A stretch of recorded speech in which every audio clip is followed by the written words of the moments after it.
Try that. Is that working? I don't know. It's taking a second to catch up to us there. Also don't know why we have a warning. It's the bit rate's too high.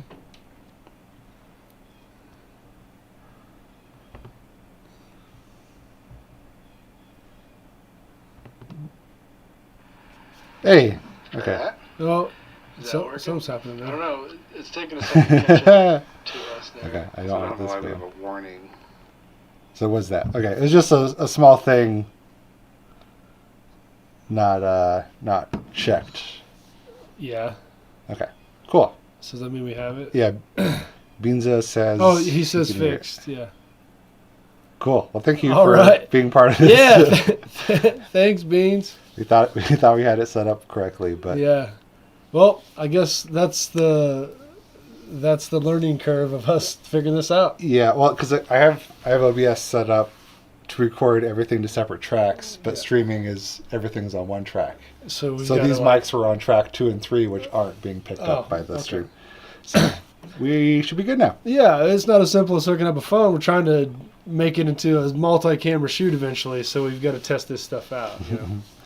That's what's happening. Yeah, if you want to run chat on your phone, I guess I can do it on my phone too. That way we don't have to lean in and get weird. Oh yeah, we can pull it up here. Let's see here. Here we are. I guess I'll still wait to start actually recording. There we go. Okay, so yeah, we got Beanzo in the chat. I got chat pulled up here. Okay, do we want to roll on this cast now that we're rolling? We got audio? I think so. Yeah. Does it sound okay? I think so. On your end? Yeah. We have kind of a general room mic just for the stream. Yeah. Okay, so yeah, we got Beanzo in the chat. I got chat pulled up here. Yep. Okay, do we want to that was pretty good. We're like watching the stream as it's catching up to us. So there's going to be pauses periodically. Okay, well, we're going to start rolling here pretty quickly. Sean's going to roll on it. We're rolling. I'm going to go ahead and mark it. Here we go. I'm going to turn down the audio on my phone. Okay, yeah, I got picked up on both mics. Okay. Cool. All right. Well, so welcome to the Rat's Nest is what we're calling this. So right now, seems like a good name for what we're doing. I'm Jesse. And I'm Sean. Yeah, we are the two people, amongst many other people, that are behind Nerd Rat Media. Sean and I are usually the cats that are doing a lot of the getting things together and finalizing things, but video and film takes more than two guys to do this stuff. We just happen to be steering the ship a little bit. Mm-hmm. And we'll have a lot of those people on this podcast as we figure out kind of what we're doing with it. Yeah. Just because this is the first episode, so this one is kind of going to be about us and how we've gotten started in the business, and then from there it'll go into all sorts of topics. Yeah, and and other things we'll talk about on the cast, and obviously we'll take suggestions. Is we're going to be talking about what we're excited about, what the future holds for the scene locally on a national level. Heck, we're in Colorado, so there's a lot of wild stuff happening for that. And we're going to save that for another cast because I could talk your ear off about all kinds of stuff. And we'll be bringing on people that I know that have a lot of knowledge on these things. We're just trying to be more informative and be a step closer to being a kind of a little bit of a beacon for what's happening here for people creatively. And having a way for them to kind of talk about stuff. And I mean, this is our first one, so we're not going to necessarily have like a bunch of footage on camera, but that's the goal of the future. Yeah, and like what we mean by here in general is like the Colorado scene, because that's what we're most familiar with. Mm-hmm. But as like we grow and stuff, hopefully we get people from all over the U.S. and the world on the podcast, but we have some ideas for that too. Yeah. And working through the festival and Sean and his connections and all the people we know, we'll have plenty of people on here. There's 52 weeks in a year. I bet you we could fill every week with that. Oh yeah. That's the goal. But anyways, let's get to what we are excited about talking about today, which is a little bit of our history, where we came from, and kind of walk through some of that stuff to get us to where we are now. How should we launch that, I guess? I was going to let you go first. Oh, yeah? Since you're a little more comfortable on camera. I usually shoot everything, so I'm always kind of behind the camera. And that's usually, like where I feel comfortable. And I usually talk over Sean, as you could tell, and just talk to everybody on set. So that's kind of my role. And I do a lot of acting, too. So, but yeah, I guess to just kind of like, so we're not like just totally just going into every single detail, but it was about, what, 2011, 2012 when you and I met for the first time? Mm-hmm. And I'm going to talk about my perspective of that, which was pretty... Yeah, well, you can even go... Even like how you got into film. Oh, whoa! Just in general. Yeah, I think like the first episode should be... When I was born, I had a camera handed to me instead of a bottle. No, I'm just kidding. Yeah, so like I guess for myself, getting into filmmaking started back in Missouri, which is where I grew up, in Southwest Missouri, Joplin, Carl Junction, for some of those that are claiming that I'm saying Joplin as my hometown. It's just people know about Joplin. They don't know about Carl Junction as much as they know about Joplin. But I went to school there. There happened to be a video program there. Mr. Truan was a teacher that I really appreciated, kind of showed me the reins. He ended up actually going to Iraq during the war because he was a helicopter pilot, and we ended up having to run the class ourselves. So that ended up making me kind of a leader. Wasn't that exciting for the teaching staff. It was exciting for me because I got to learn all the tricks of like creating commercials. The original goal was to become a journalist. Still am a bit. I like doing that stuff, but through years of research and without going into too many details, you don't get to be the journalist you want to be. You kind of got to play the game. And I was more into creating interesting things. And so I actually loved music videos growing up, which we relate on very much. Yeah. We watch a lot of videos. I decided that I would just buy my buddy's skate camera because we used to make skate videos. That's where all this started, is making skate videos with homies. I couldn't skate, so I was the best runner with a camera. And I got really good at using a fisheye and stuff. My buddy Zach Elder and I made a lot of videos together, and that made me want to make more films, which got me into music videos. Literally the first video that I shot that I was just like, I'm going to bust to this scene. Here we go. What are we going to do? There's this band called Frail, and they've broke up and formed other bands since, but at the time they were the biggest like metal band in the area. I said I want to make a video for them. They said, come over to practice. I came over to practice, pulled the camera out, just started shooting them, shot a music video for them for their practice, showed it to them that night, and they were like, whoa! And I made like all the music videos after that. Became kind of like a person that was doing a lot of metal videos, was the guy to come to, and that kind of grew out there.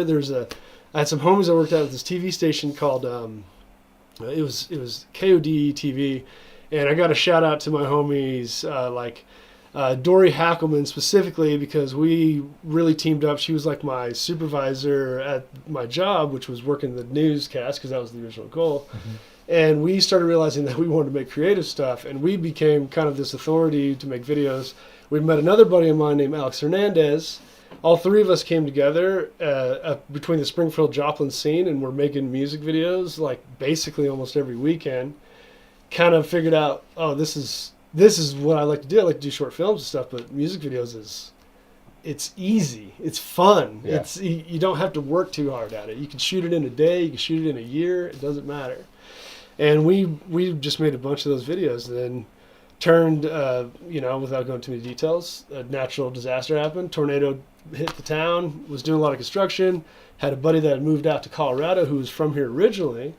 He asked if I wanted to move out, we could get a place together and see what Colorado's like. And history after that, I moved out here, was struggling trying to find a scene, moved up to the mountains for a little bit, came back down from the mountains, came to a shoot. And it wasn't even on purpose. I just was like out and about on the town trying to figure out what was going on.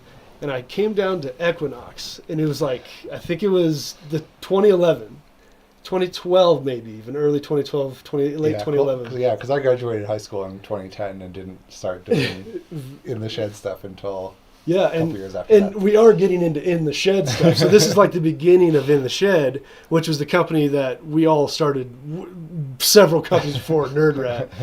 I walk into Equinox, and I had this big, silly red hat on, and I had long blonde hair, and I saw Sean and Barrett, who was part of In the Shed at the time, and they were there recording something. I didn't see the recording. I just happened to come in after the performance was over, and you guys were packing up all the gear in those silver boxes that we just recently got rid of. And you were there packing up. Barrett was there, and he had like the audio gear on. You guys both looked like you just went through like hell or something, because it was probably like still figuring out those times of shooting Oh, yeah. live Yeah. feed stuff. And I walk through the crowd. I remember this, dude. And you don't know, you probably don't remember like I do, but I remember I saw you guys like tearing down, and I always ask, like, if I was like, hey, is there like a shoot or something going on or whatever? And no one knew. I was like, because it's a bar. We live in Fort Collins, so everybody's drunk. And I just walked through the crowd straight to you two, sitting on 2 chairs on a table, packing up gear, and I go, hey, my name's Jesse Ninder, I think, or whatever. And I said, hey, you guys do video stuff. I would love to try to get back into it. And I kind of did like a quick, like I did it back home.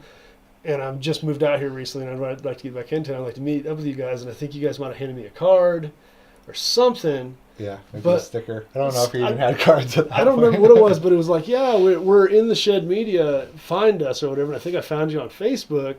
Okay, yeah. And eventually we all got in the same room, and I think I got invited to be an actor on a film that Shad wrote called Clean. Mm-hmm. And then I brought my buddy Mitch on too. And that was like the first thing that kind of got us all in the same room. I didn't have anything to do with the writing, directing. At that point, I was just acting. And that was the beginning of us coming together and meeting each other and working with each other for the first time. Less facial hair, more head hair, less belly. More Viking-esque. Yeah. Both of us, just tall. Like, what, are we gonna? Did we just become best friends? I don't know. But I remember that because it was such a significant point now. But back then, it was just like a moving point forward. And I feel, and I'm gonna stop my side of this here in a second so you can talk. But that whenever we met and we made eye contact and we started working with each other, it wasn't apparent at that time. But years later, looking back, it's the Deacon Coen brothers. It's the what's the cinematographer? Man, your cinematographers better than I do, directors. But the cinematographer that Panos works with, there's like a couple of these director. Basically, what I'm trying to say is there's this director cinematographer duos that happen. Oh yeah. When it comes, especially at the beginning of all this. Yeah, Chris Nolan and. Fuck! I just had it. See that? So Sean knows all this stuff. I put him on the spot under all these lights. Van Hoytman. Yeah. Yeah, and like all these, or Paul Verhoeven and Jean Ben. Man, we're so bad at things. We'll get better. We got to have like a list in front of us. Anyways, the idea is that now, because we've worked together so much, that when we go into a project, you and I are already like 50 steps ahead than most people just coming together as a cinematographer and director, and we can sit and plan things at the tail end of the post-production on a lot of stuff because we know where our limits are and what we can achieve. Mm-hmm. And that is at least 8 to 10 years of working with somebody to know, hey, I want to write a film. I want to do this short film. 75% of it we've done and 25% of it we haven't done. And I know that 25% is, or 20 of it's achievable, and there's 5% that we're going to be like, let's try it. Yeah. And then we'll have a backup. We have all these like mental like safety nets that we've achieved as a partnership that I feel warrants the growth that has been here. And honestly, if I would have been back home, I would still be trying to do this, but I don't think I would have developed the partnership with you, the leadership in this community, and the reward of being able to create things with an audience that wants to see things. And it's just kind of grown to this beautiful little thing that you and I and everybody around us has. We should definitely go into like how you kind of became, I don't know if the head is not the right word or not, but like kind of the leader of our local film scene. Well, I would love to, but I also feel like that could be a cast in itself because there's a lot of information there. Yeah, but it's part of your cinematic my Jesse universe. The cinematic Jesse universe. I mean, I want to go and do really big detail on that on something else, but like as a quick note is like moving out here from where I came from, and where I came from, it was a very conservative state. The kind of things like filmmaking and creative arts like that people did there, but it wasn't the industry and it wasn't a way to make money. And honestly, it was like, I heard this so many times that I actually started using it as a phrase, and it's movies are these mythical monsters that come out of Hollywood. Mm-hmm. And we have no idea how they're made, and we don't really care. And honestly, we don't really watch many of them because it's a liberal blah, blah, to being like, I want to do this, and like my world bringing me out here, coming to an area where there was already people doing stuff and seeing that there was potential, and then just being like, there's so much potential, and then like digging into that, figuring out how to like bring all of those heads into the same room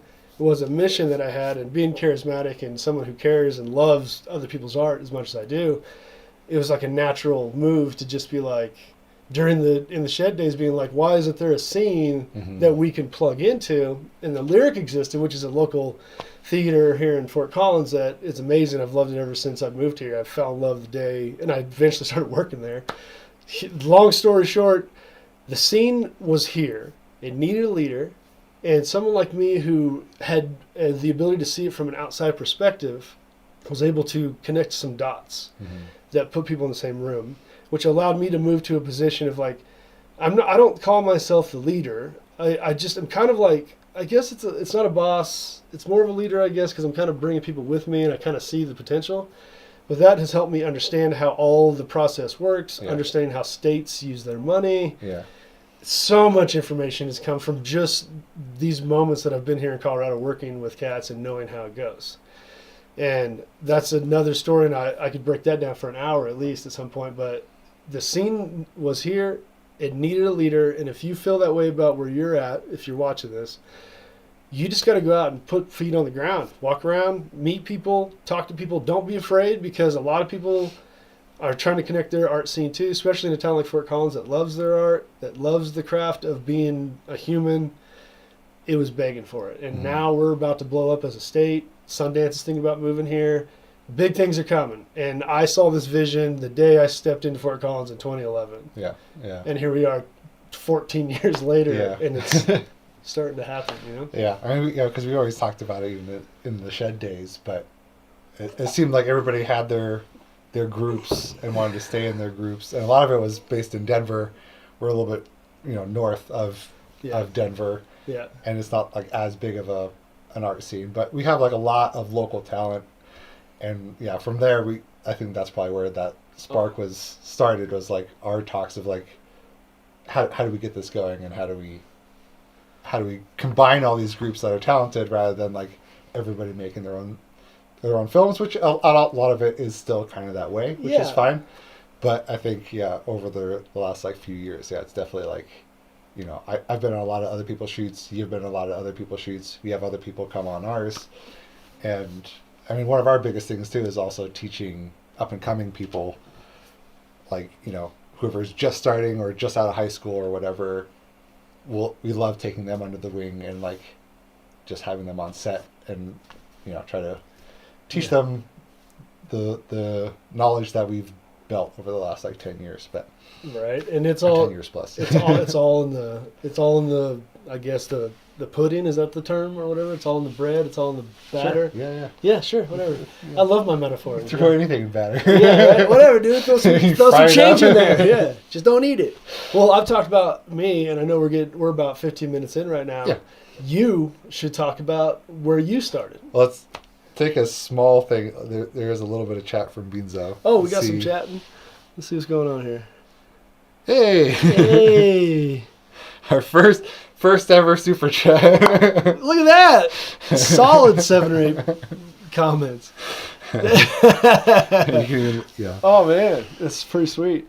Yeah, let me get it up here. Let me pull this bad boy up. Jesse's the head boss. Oh yeah. Thanks, Beans. So we're also we want to incorporate the chat into these podcasts too, which is the whole game here. And let's see. I appreciate. Thanks, Beans Up, for throwing us some money. I appreciate that, dude. Yeah, we and speaking of Beans, since he's doing all this stuff and we're talking about him, he's got a cast that he does pretty regularly on his channel, Beans-O, and he's a homie of mine back home. Speaking of Joplin, ran into him last month when I went back to visit. We decided that we're going to try to help each other out. So appreciate it, man. I'm probably going to be on his cast for too long. It's been a crazy beginning of the year, but trying to get everything figured out on our end. 2025, man. Those are crazy. But anyways, talk about what got you into it, Sean. Why are you here? Yeah, so I've kind of always grown up in an artsy household. My grandma taught art for many years, a lot of physical art, no digital. A lot of drawing, painting, jewelry, stained glass, leather, all that kind of stuff. And from a very young age, was my first like patron because I would scribble on a page, make a couple scribblings a night or whatever, hanging out at her house, and she would like pay me for my work, and then she'd put it up on the fridge, and it'd be like better part of a year, But she was like, it was like $1, but as like a 4-year-old, 5-year-old, like the world is opened to me because I have this dollar, and it just kind of inspired me to like keep pursuing that in a way. And like even my dad being a photographer, and then my grandpa being a photographer, it's like kind of in our blood to like have cameras in our hands. But I never really got into digital media until high school, and I basically just like only wanted to concentrate on art classes. And so I did like the bare minimum I could to pass all my core classes, and then filled all my off periods with only art classes. And a lot of it was physical media because I thought I was going to get into like pottery or be a painter or a sculptor or something like that.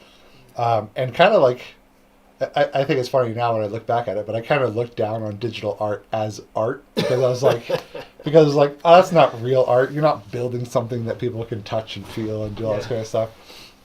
So it was literally the very last class I had left. I took every iteration of pottery, every iteration of a drawing class. I was a teacher's assistant in pottery class. I made the clay that the students used from the pug mill and got back that deep into it. And then there was nothing left. And so I filled my last senior year, that final block, because we had block periods, so it was like 90-minute classes. It was literally that last half of that last semester that I took a video class. And then like it just like blew my blew my mind.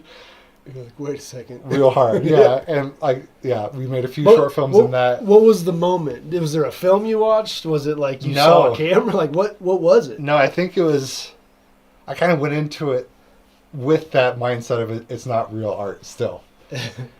And then I saw the potential after realizing what like you could do with lighting and what you can do with, and like obviously at that level, the lighting and stuff was mostly just natural light because we shot on like the little like Sony Handycam, like the really tiny. I don't remember the model number, but the really tiny. Did it have the flip outside too? Yeah, and that was it. No mic, nothing. Did it have like a rolls? Yeah, we shot to like mini DVs because SD cards weren't around yet. Yeah, we're old. Yeah. Yeah. And we so that was like our class, and I think we actually even had to pay to be a part of it because the cost of the mini DV tapes. Oh yeah, that was a thing too. Buying DV tapes. Yeah, and we got like 480p, just not very good ones. We didn't have like the really nice masters, that you'd actually shoot potentially real film on. Yeah. But that kind of opened up because I realized at that point that video and filmmaking is all art forms in one art form, and that kind of like combined everything. Because like, I could sculpt if I needed to, which we have some films potentially coming up this year, hopefully, that will exercise those sculpting, and painting. And, like if we need a set design, you're all of a sudden now becoming the painter, the sculptor, and everything. So like, especially at our level where it is very low budget and we wear every hat, usually it's kind of Jesse and I doing a lot of stuff, and we bring in people that are willing to work for free and do little things. Because we're not getting paid. Because we're also not getting spending extra money than the budget has. But that was the moment, like after high school, and I wish I had the first short film. I know I have it somewhere on a DVD. Burn it to DVD. Yeah, put that up on YouTube on a channel no one watches. Like I do. But from there, my buddy Marty and I started making short films. And those are on YouTube if you look up Way of the Cod Productions. Way of the Cod, right? Yeah, because my name's Sean Treadway and my buddy's name is Martin Coddington. So Way of the Cod was our thing. Our logo was a cod with Yeah, I a was gonna briefcase. say, a little fish on there. going down a road. Yeah. And so you can look up our original. I should just repost those to the Nerd Rat one because it'd be kind of funny, Why like not? the history of Nerd Rat. Especially since we're doing this stuff, I got a plethora of those. Dude, things. we should, yeah, just Review our old videos like, oh my god, who Yeah. made this? Me in 2005? Anyways. but yeah, so like from there, made a handful of films, and to tie back into the lyric, there used to be at the old location in Old Town, like filmmaker nights. Was it Billingsgate Ball? Is that what they called that? I don't think so. I don't know if it was that at the time. Okay. But also that was like 12 years ago, and I can't really remember. But that was a place that filmmakers could show anything, and there was a $2 entrance fee to get into it. So it was like after hours. It usually started at like 9:30, because that was like when no actual films were being played. Yeah. And yeah, Ben, the owner, would come out. Ben Mosier would come out and kind of introduce some of the filmmakers, and then we had the chance before each of our films were played to kind of like talk about ourselves a little bit. Yeah. And we played in a theater that probably held like 20 people. You know, like it was one of the smaller side theaters in the old Lyric. But it was just such a cool place to throw up our short films and see them on a big screen. It wasn't much bigger than like home TVs at this point. Right. It was like a 10-foot screen. Just like, that's something like, just as a side note, something that just as simple as seeing your film on a big screen changes your whole perspective. In front of a crowd. In front of a crowd, too. Your heart's racing, and it's like, it was mini DV, HDI, like so interlaced footage. Oh, yeah. And just like horrible looking. My first camera. But that was like one of our first places that like, every once in a while we would get like second place or third place out of like 4 people. And you're like, but that was like a cool thing. We got to learn or meet Ben, who we're still friends at this point. oh yeah, Day. I still hang out with Ben and stuff too. Yeah. And as a side note for that, the first time I went to the Lyric was with you and Marty during when it was called Billingsgate Ball. Okay. And I watched. So maybe it was called that. Yeah. It was that at the time, but that's when I moved here in like 2011. Specifically, there was a film called Welcome to Fort Collins that they were showing, and it was like these filmmakers that I don't remember who they were, but they made a tourist video about Fort Collins in the silliest way, and it was amazing. That was that moment where I'm like, holy crap, there's a scene here. Yeah, and it's weird. yeah, and he's we were in the small theater of the Lyric, of the old Lyric downtown. Anyways, that was a big thing for me. Yeah, what was that? Yeah, Way of the Cod. Yeah. Beanzo. Actually, yeah. I mean, I think it should still be up. I don't actually have the password anymore to access it. We'll figure it out. But yeah, Way of the Cod. I think with 2 Ds. Oh yeah. And if there's a video that's still live, it would be Portal. So you can put that in, and that should pop up. But it's like a hand drawn portfolio or a profile pic. It's like I drew the logo, and that's the only one we ever had. But so yeah, after we started showing some films at Lyric, then through my job with, we worked at Caldera Event Group, doing event work, lighting, decor, all that kind of stuff.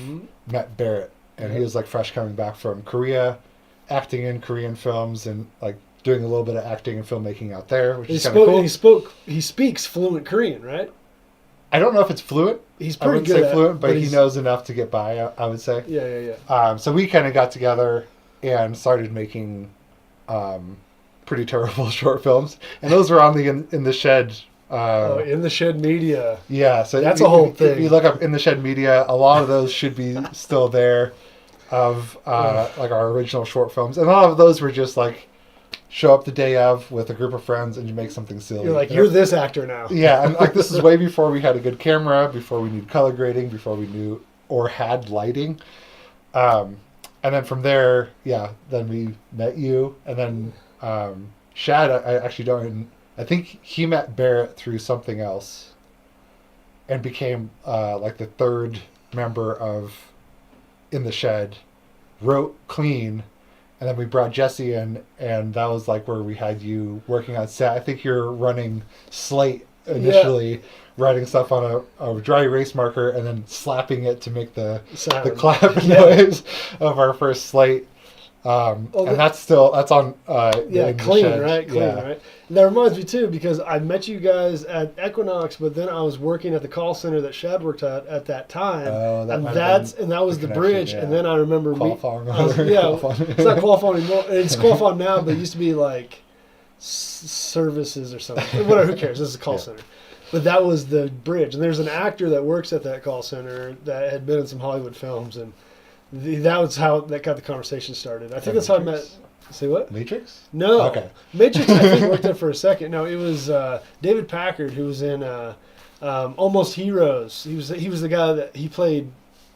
I can't remember the character's name, but he's like this. Okay, Saga. Hello. Oh, okay, you know what I'm talking about? I vaguely remember. Yeah. And I mean, and he works here in town and stuff like that. But we've got some talent here in Fort Collins. Mm-hmm. But anyways, whatever. I mean, interrupted there. No, yeah. I mean, and that's like from there. It was just like kind of history. We just kept things rolling. I mean, we could do a whole episode on V-Song, and I think that should be a whole episode with Sam Hunnis. Sam. Yeah, because that would be a great horror story of working for a Korean company making English language educational films for a specific rule set. No, you can't have any zits on there. It was crazy. Yeah, and we had to do I don't know how many, but we had this huge spreadsheet and had to. I think it was I think we did 1,600 short films by the end of 3 editing months. 10 a day, and that, like I said, that's a whole different podcast but, too. Yeah, something to look forward to. So, exactly. Subscribe and.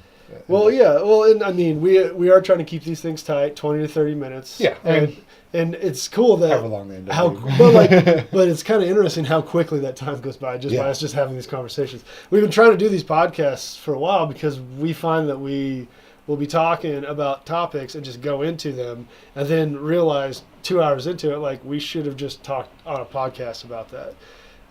This is a very soft entrance to us. We didn't want to just annoy you with it, but we have a lot of stupid knowledge on films. We like to play the guessing game on how things are set up and then try to mimic it with our own gear. Mm-hmm. We're trying to do all kinds of stuff, and this is just another outlet for us to be able to talk about film, and honestly an easy thing to edit and put up and see who wants to be involved, because all the other stuff just seems to be more time consuming to get it out. Mm-hmm.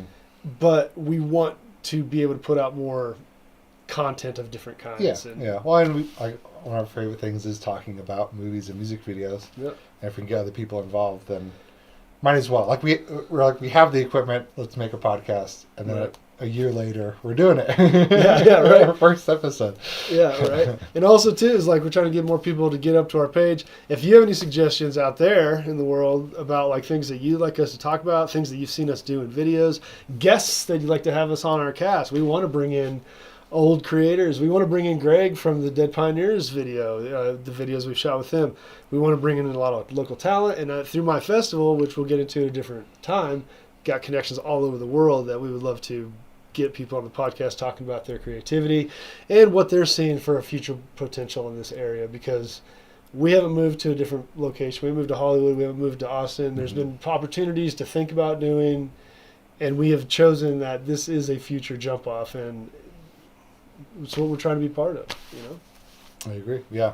I mean, at this point, anybody can make films and do films. That wasn't really in our story to move to LA and just become one of the many that ends up working at a fast food restaurant and doing that. But we're not putting that down. Oh no. It's just we knew that we had a lot of talent here and a lot of resources locally, and now the world is kind of reflecting that, because Sundance might be coming here. Yeah, hopefully, because that'd be kind of cool. I've always wanted to go to Sundance. Well, and more importantly is the state recognizing that this place could be a place to make movies, which is a huge step for a lot of us locally. And I think that the biggest thing to take away from that is this state has had a tough time trying to get that started, and all the surrounding states have all this funding that they get for making films. And if we can get our state to pay attention and want to invest into that more, that means more jobs for us locally, because you could attest to it, and I can attest to it. We travel a lot for just not even creative stuff necessarily, just doing work commercially. Mm-hmm. And we want to make Northern Colorado a hub for it, where people are coming there, building their businesses out that way, and then it just becomes this massive thing. But we got to beat LA here, so we got to be able to put the people into to support it, Yeah. or they're going to come here and just set up studios and forget about it. So there's a We dance. might be becoming the default if LA just burns down at this point.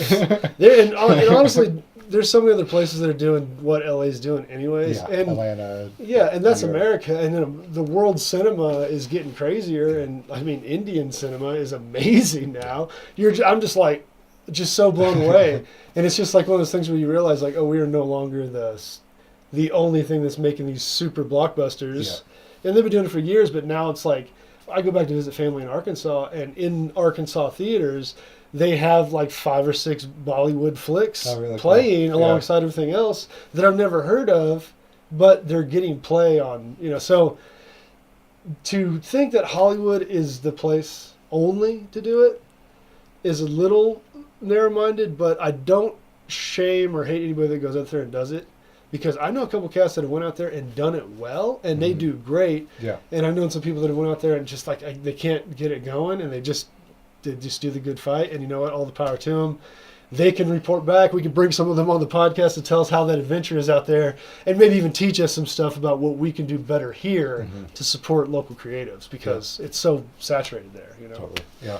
Yeah. Well, I don't know. What do you think? Good first episode. Yeah, we just kind of wanted to take this first episode to be like kind of a little bit of about us. So future podcast episodes and stuff, you're like, who the hell are these guys, and do they actually even know anything? We know a little bit, and we've experienced a lot, and we have. Oh yeah, we have a few people. Oh, sweet! Yeah, in the chat. We just got silent because we saw that people are actually commenting. We got 11 viewers, Sean. We got some. Yeah, funny snaps. Yeah, it's all right. It's what happens whenever you live a life. Well, thanks everybody for joining for this first one. We're gonna keep the live going for the next few podcast episodes. So feel free to stay and comment on like what you want. Yeah. Or like not maybe want us to talk about, but maybe your own experiences, and we kind of loop that in. Tight. Well, and also too is I know that we're able to edit this later, so this is the first time we're ending a podcast. Do we want to do anything like see you next time, or like see you next in the nerd nest, rat's nest. Yeah. Rat's nest. Yeah, this is something we didn't really talk about, is how do we outro. Yeah, right. Maybe that's it. We just cut here. Yeah, right. Thanks for joining us. There you go, first one. I love it. Okay. Well, you want to cut Cam? We get and go into another one immediately, or do you want to? Yeah, just for the sake of the stream, and I don't know. We keep having a warning. Does the stream look fluid to you guys who are watching? Because we have like warnings that the bit rate is like super high, and it might just because I didn't actually change that.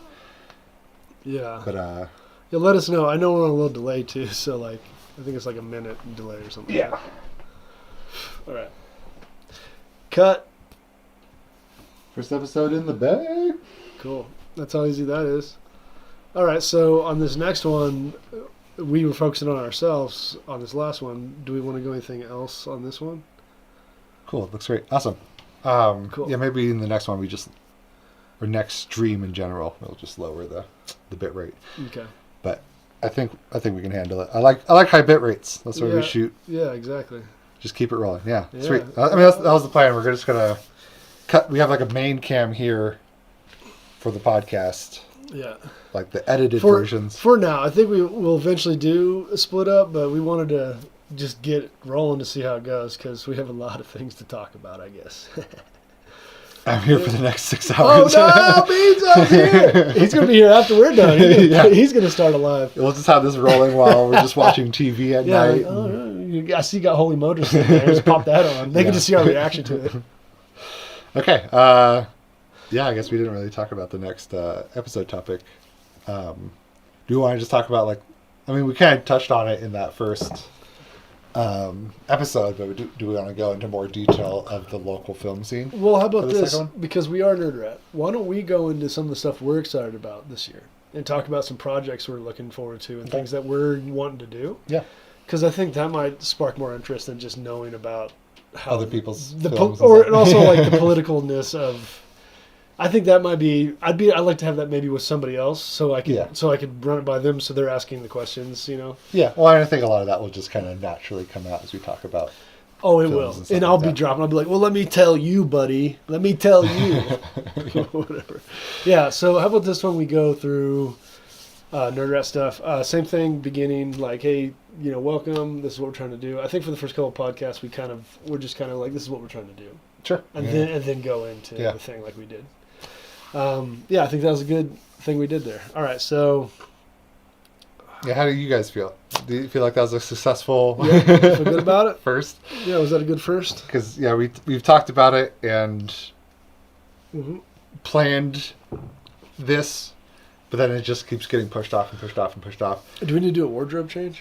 I don't know. Let's keep it the first two the same. We're playing for you who are viewing the behind the scenes, you get a little more insight. Yeah. We're batch recording, so we're going to shoot a few of these. So we're talking about like outfit and wardrobe changes. Yeah. So it looks, if we can fake that we didn't just do all these in one day. But this took 3 hours to set up, and I don't want to do that a lot. So we just like, let's use this and hopefully it's cool. Yeah. Hopefully we're not boring. Okay, cool. I think I'm going to just grab another alcoholic beverage to crop up, and then we can get rolling. How about that? A zesty beverage. A zest. It's not alcohol if you believe. I also just realized this very second that we never started recording on these mics. So what is it recording on? Oh, it'll be that one, board? yeah. Well. Yeah, so like the growing pains, we set up, there's like 2 boom mics here and a recorder here. And I just realized we never actually hit record on this. But we recorded on the main camera, so. So that's neat. Yeah, it'll still sound good. It's just going to be more of a room tone deal. So. Yeah. Son of a. Well, there you go. Learned. Education. There's my butt. There it is. Hey. All right. We're also on the couch in Sean's living room, which is a nice little cool spot to be. But also, Sean and I are very large people, so we just look like 6 foot we're plus. like 6 foot plus, like up against the glass. Like, hey, so we have a podcast. Yeah. Anyway. Oh no, yeah, Beansla just asked, and I just kind of answered it, but it's not all set dressing. Sean's place is just a natural.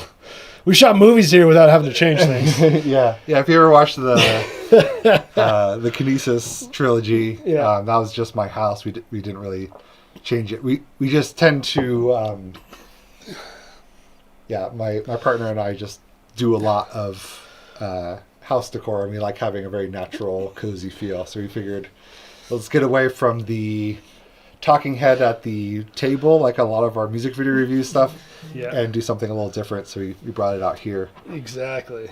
Yeah. But yeah, that is slightly unfortunate about the audio, but at least we have something. Yeah, we got something. That's so funny. That's why we always have so many backup cams. At least we weren't here like not silent. Well, we're gonna record we're gonna redo the first cast. That'd be annoying as hell. Okay, well, we chat a little bit in between here. I think which is a good idea. But yeah, you want to try to rip into this one? You need to do anything? No, I think I am solid. I will actually record this one on the good mics. Well, let me do something before we fully get recording. Off camera, if you can hear it. I just started a car.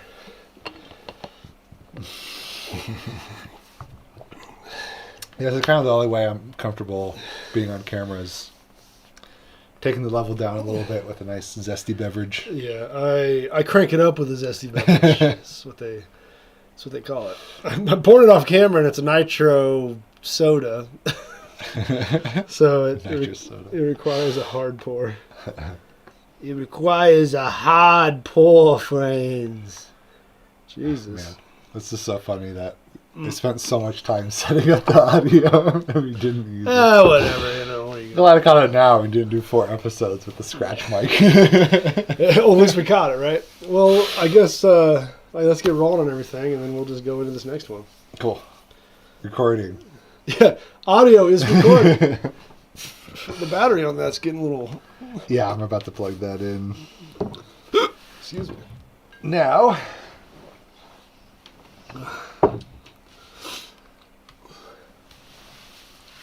I should have noticed too. I was staring at it as well, and I didn't see a red Well, light. But... I mean, not being sound guys is inevitable. Yeah. So if you're watching this and you're a sound guy that wants to help us with our podcast, we can do it, but we could use help. In the area. Okay, I'm gonna mark it real quick. Marking it. Okay. All right. Wells is. I feel like we have some friendships being reunited in Yay. this chat right now. Cool. Yeah, thanks everybody for joining. Yeah, for sure. I didn't even expect like a single person to be on here, and we have 8 people watching right now. So this is fantastic. Cool. But yeah, we're about to jump into the next episode. Yep, here we go. We're batch recording shorter podcasts. We're using my phone right now as a timer, which will probably advance ourselves into something cooler in the future. But every once in a while, I'm like, hey, I'm over here like this. Time. Hey! We're watching Running long. Running long. Wrap it up, Sean.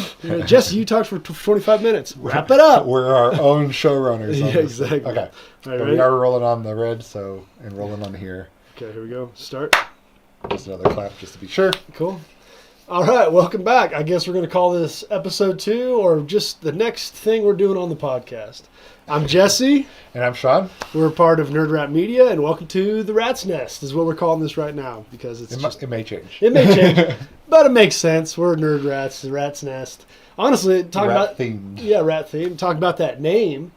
You want to go across that real quick? Yeah, that's actually a good Right. continuation from the last episode. So first off, Sean and I have been part of several different companies, but Nerd Rat was the one before it was named that we were like, we need to make a company that's actually going to do professional work and seek it out and be more, what is it, like diligent about like trying to get work and stuff. Yeah. So we went with a very silly name. Yeah. Well, I mean, we'll get to how we got there, but so it was In the Shed Media, right? Mhm. And then That's the whole story, which we could start. Go. Yeah. So before we get into all these, so it's In the Shed Media. Then I did New Trash for a second. I know you had Ghost Runner in there. Ghost Runner. I don't know if that was before. Ghost Runner is kind of that's like pre-Colorado. Like that was the Okay. company I had before I moved out here. Kind of just have kept the same email, whatever. But that's like a page I put stuff up on from years ago. But then, so New Trash, which was very short-lived, wasn't even really much of a company. It was just a couple of cats. It was Nick Holland, Anthony Cross, and I kind of trying to do creative stuff. And then we switched over after a while to Nerd Rat after that. So that's only 4, I guess. But Nerd Rat, we decided to make a company that Sean and I would be running as opposed to several other people, so just 2 of us. The name, though. Do you remember how we got that name? I want to say a random generator, but Yeah, so what I did, it's not necessarily a random name generator. What is it called whenever you take letters from names and you make other names with it? Is that a generator? Is that a generator? I guess it could be. It's not an anagram. I can't remember the name of it. But anyways, I put both our names into this thing, and it just listed out all the different names that could be combinations of our letters. Oh, okay. And then what happened is one line had nerd and rat like in the same one from both of our names. I was like, what do you think? And I was shooting some at you, and I was like, what do you think about Nerd Rat? And you're like, Nerd Rat, huh? Yeah. And it has a nice ring. It's got a ring to it. Now, so we went with it, and then we added media because we're more than just film or a production house because we also do graphic design. Heck, at this point, we could design a T-shirt and then make a movie about it. We can do everything. And like Sean pointed out in the last podcast, films are a conglomerate of all art form. Like if you poured all art into a bucket, the thing that would come out after you shook it real hard would be a film, in my opinion. Yeah. Oh, yeah. But we had a discussion recently about changing the name, which we're still up in the air of, but we might stick to. But because Nerd Rat is such a goofy name, but after talking to some people, it sticks out more than some other names that are in the area because it just has more of a ring to it. Yeah. One of our biggest memorable. Our biggest thing was not having like a local based name too, which I didn't want because like we said in the previous podcast, we do travel a lot for work. Yep. So we didn't want to be like, we're only Fort Collins media or like, you know, that kind of thing. Yeah. So like, what's a fun thing that can be all encompassing?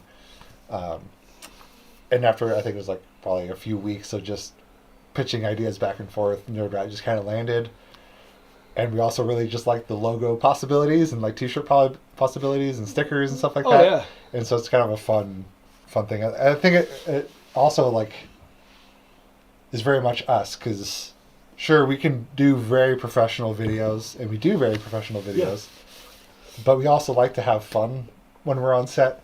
We don't like to be like an army, I guess. Like you have the general and everybody just is our subordinates and like what is done. Like everybody on set has a right to say something to us, and we incorporate a lot of ideas that from people that are on set, whoever that is. If it's the person that we're shooting the video for, the PA that we got interning for, you know, whatever. Like everybody can come to us, and we have a fun vibe. Yeah, and I felt like Nerd Rat kind of hit that. Mm-hmm. Kind of fun. Yeah, and we are nerds about film, and we have a kind of a grungy style, so it just kind of fit. And we're also in a cave half the time editing, so I was thinking like a nerd rat, like a rat that's like editing all the time, a cute rat. Yeah, nerd rats are cute. Well, and also too is like, it's nothing against anybody else's names in the area or anything like that. There's some very professional companies out here that are doing great with their professional names, stuff like that. But that was something that I realized was, whenever we were talking about it, there's a saturation of names. And if you were to put all those names on a list and have somebody read them and then turn away, which of those they would remember? Yeah. And I was thinking about that and then being like, well, did any of those stick out to you? And Nerd Rat, just the name Rat itself is already sticks out a little bit. Mm-hmm. Also, some of our marketing and graphic design has been a little bit more like neon-y, chaotic, because we do commercial and professional stuff, and some might think that might hinder you, but we're also thinking of it on like a bigger scale of like, if some big house that wanted a creative team to help them to do some stuff, would they choose Nerd Rat or would they choose, Circle? You know what I mean? Like something that would pop to them. And then when they get to the website, they'll see it's a little bit more flashy. And a lot of that is an echo of like whenever I was doing research on finding other production houses that hire film or music video directors, and finding all these houses out in LA that we've even done videos about, like is it Popsicle that we talked about? That's out in LA. We've seen like 100 videos from at this point. Popsicle. They didn't name themselves Dark Studio. They named themselves Popsicle. Yeah. Because that name is going to stand out somewhere, and it allows you to be a little more creative with your logo design. I mean, you have like Bad Robot, like Bad Robot, and like like Stupid Monkey, which does like Adult Swim stuff. It's like it kind of falls in that line. Or and I know those production houses kind of have their own style, and they probably wouldn't be hired to do a commercial. But there's so many ways around that. Say if you did want to, we've thought about doing like a umbrella of it, and then like say if we did do commercials, we'd call it NRM to kind of like trick the house. A whole like umbrella company, then have like the doing business as other things depending on what we're doing. But what we get hired for more of, and it's even come to light more recently again when another client came and asked us about doing some commercials. We got brought into it after they had worked with other professionals that do really great work, like beautiful work. But they came to us because they know we are the ones that are probably going to do something unique and creative. Mm-hmm. Hence, Nerd Rat kind of sticks out in that way and makes it a little bit less like, you're going to be working with stiffs like you've talked about. And I'm not saying you do work with stiffs every time you work with a production house, but there is this like general running things. Yeah. Now, granted, we do take a lot of ideas and stuff like that. We try to knock out a lot of that stuff in pre-production if there's a lot of people that have ideas so we can get on set and get it done. But especially with music videos, short films, things that we know we could get done in a day or two. And Sean, that's what I'm saying, working with somebody, as long as Sean and I have worked with each other, we can get a pretty good idea, like how many shots we can get done. If there is a change that's coming that somebody wants to incorporate, I don't say no. I also don't say yes. I consult the team. Mm-hmm. We consult each other. Is it a possibility? we already got camera rolling. We can just pick the shot up, make everybody happy. Why not? Whatever. He just keeps it moving, keeping everybody happy, feeling like everybody's part of the film. That in turn makes it where everybody wants to share the film because they're part of it. They feel like their ideas are part of it. But I would like to say too that we also know how to limit things. Like say if we are in a rush and we know that, we aren't going to change personalities and be like, oh, no, we got to go. It's like, hey, I really appreciate the idea. Whoever's running the script or whatever, if it's me or if like someone like Shad's running it or whatever, it's like, hey, make a note. If we have time, we'll try to pick that up at the end of the day. We just got to get moving through the day, as opposed to just being like, no, your idea is terrible. Don't ever come up with an idea again, because that's not any fun. Like filmmaking is a team sport. It takes a village to do this. I would recommend if you are shooting a film, yes, get a lot of your ideas done in pre-production, but don't limit things that come on set every time. But also don't get caught up shooting everybody's idea.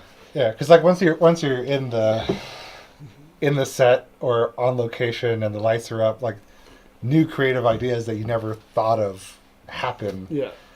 And so a lot of the stuff we incorporate in our short films are like that on set That inspiration. what you see, yeah. But yeah, it is very important to limit that. But also too is like where we're at in our production levels too is that we don't have the ability to do test shoots, bringing in like shadow actors, none of that stuff. Yeah.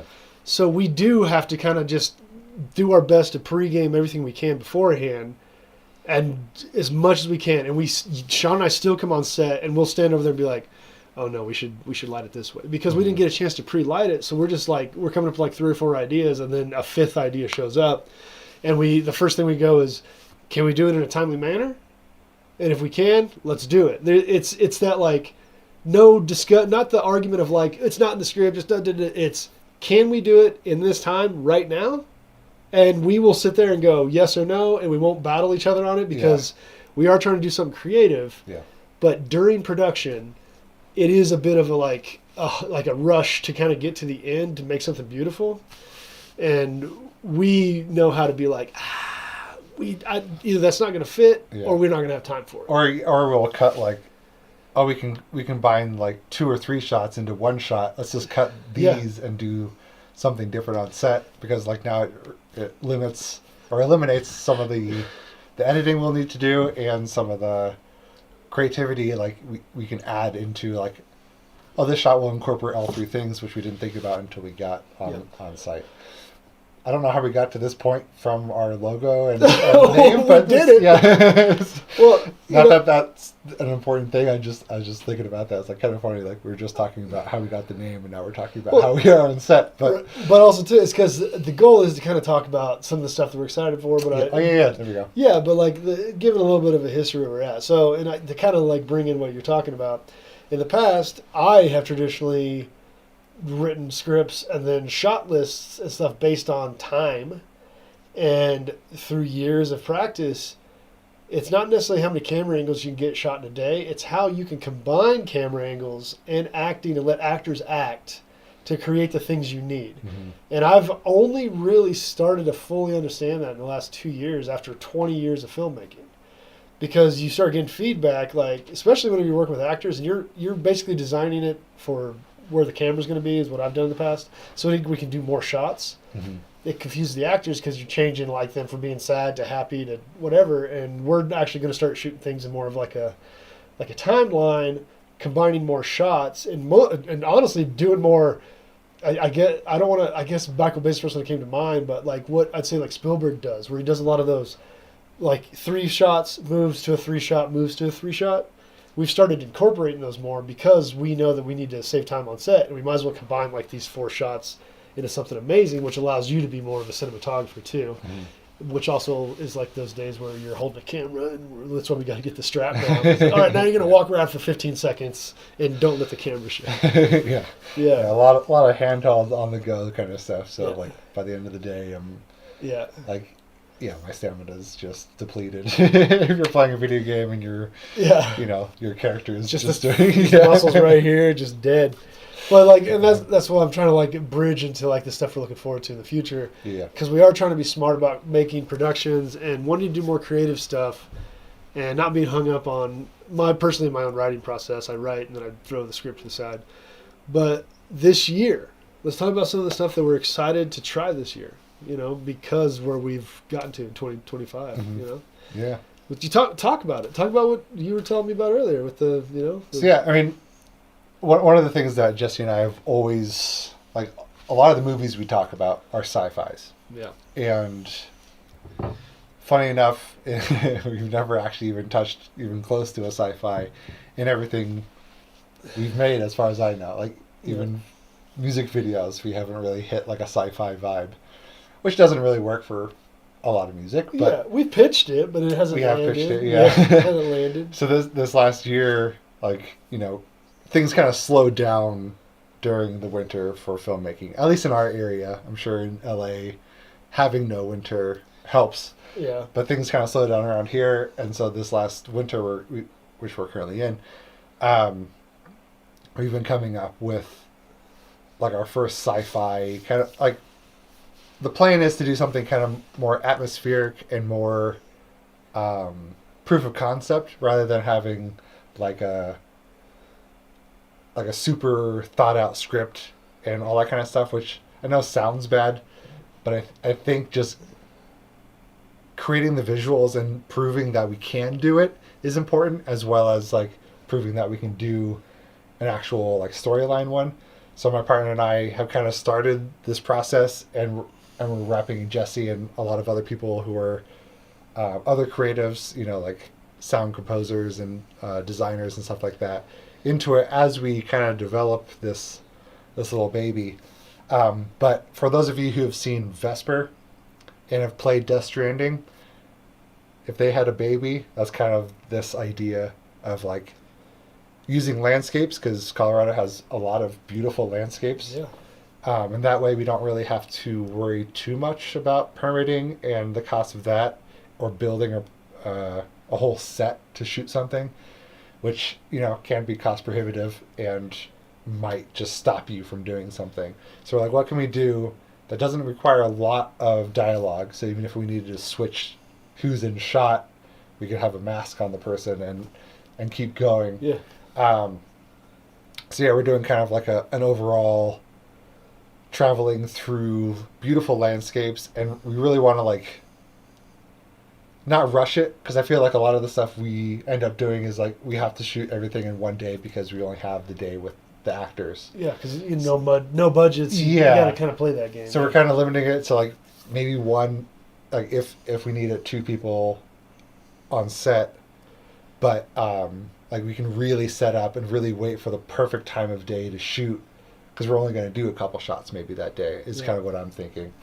And really just kind of show off our knowledge of cinematography, maybe have it, or I plan on having it on like dollies and sticks and stuff like that to really like establish, because a lot of stuff we do is handheld and shaky, which is fun, but I don't want everything that we do that. So that's what I'm really excited about. We're actually going to be releasing a lot of videos on the whole process on our YouTube channel, and it's going to go through like the whole making of the wardrobe, making of all the props and stuff that the person's going to be wearing. And we're probably going to bring in, like Sam was talking about how she'll fly out here and shoot BTS for us. Yeah. Just because wants to be part of it and shoot. So like we'll probably have a whole BTS on the actual production days of that one too. Yeah. So that's what I'm really excited about this year. I'm finally shooting something sci-fi, but kind of a low-key indie feel. Yeah. Like not, full sets and stuff like that. But well, and I think too, it's good practice, because the traditional way of making filmmaking is always there, where you need the script, and then you need a set, and then you need to make sure you have your locations, and then you shoot, and then you got to do it in a timely manner because you don't have a budget, and then you go on the other end. And we did that in like 2023. We did that with I think we made 9 skits, or like shorts, if you will, that we were just like, let's do this.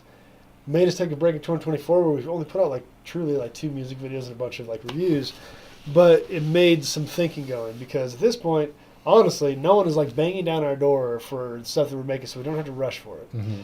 And why not experiment and try some different approaches to the process, so that we can be more able to create stuff in the future that, like, for instance, like a pitch, like, say, if we did do some sci-fi-esque, like, set designs and do, like, a 5-second shoot or a 10-second or a minute or whatever just of it without it being a full-on production, then we can prove to an investor that we can make sci-fi, and here's a sci-fi script that we've wrote, and we would like to do it, but here's an example of stuff that we can do. Yeah, it's almost like a demo reel that Yeah. we don't have.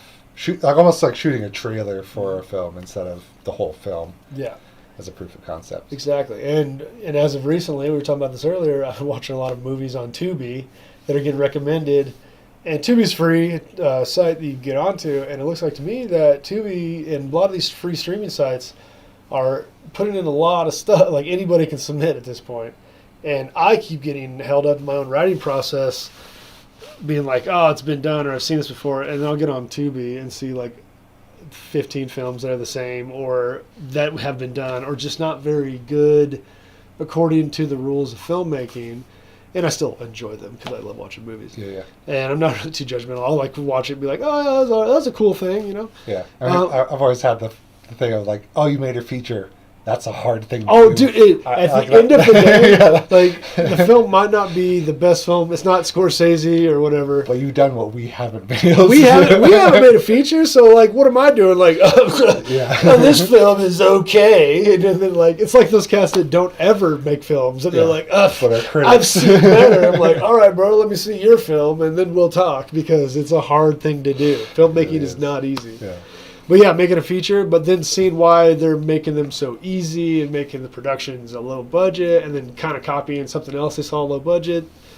Yeah, you start thinking like, why am I tripping about this? Like, let's just make some stuff. So an excuse to make things great, an excuse to just let my weird films come to light, because I honestly, my hang up is they're, when I finish the script, they're not weird enough. They seem like they have a lot of tropes in them. And I just need to get over that. So this is a year for us to get over hang-ups, do things that we want to try, and just see where it goes. Our skill set, honestly, is doing creative things. And when we have to do commercial shoots that are repetitive and stuff like that, yeah, we can do them. We can do them great and awesome. But something that I was born to do, and I know you were too, is making beautiful images on a screen and then tell a story that's effective. And that's kind of where we're at in our process. You and I are both under 40, and I've always said that, like, most filmmaking rookies traditionally don't even start till they're 40. Of course, there's this whole generation of kids coming up that have phones now that are doing stuff, which explains probably why all the Tubi films are like the way they are, all shot on cell phones. But like, you can't hate it. You just got to see how you fit into it. Watch the world change, see how to use these skills and become a creative that is able to change. A very good example of that, in my opinion, as a director, is Harmony Korine. You get, like, for some reason, people are just so, like, afraid of his films, and then you watch them like, oh, these are just good films. Like, they're films. Oh, there's this crazy scene in Kids. I'm like, have you seen Siberian Film? Have you seen Sato? Like, what are you talking about? Harmony Korine's films are tame. But what he does is he is always trying to see what the next things are. And like with Aggro Drift, and then, what was it, Baby Raid, I think is what it was called? Baby Raid? Yeah, not too. These are super new films that he Yeah. made. But he like shot one on like infrared.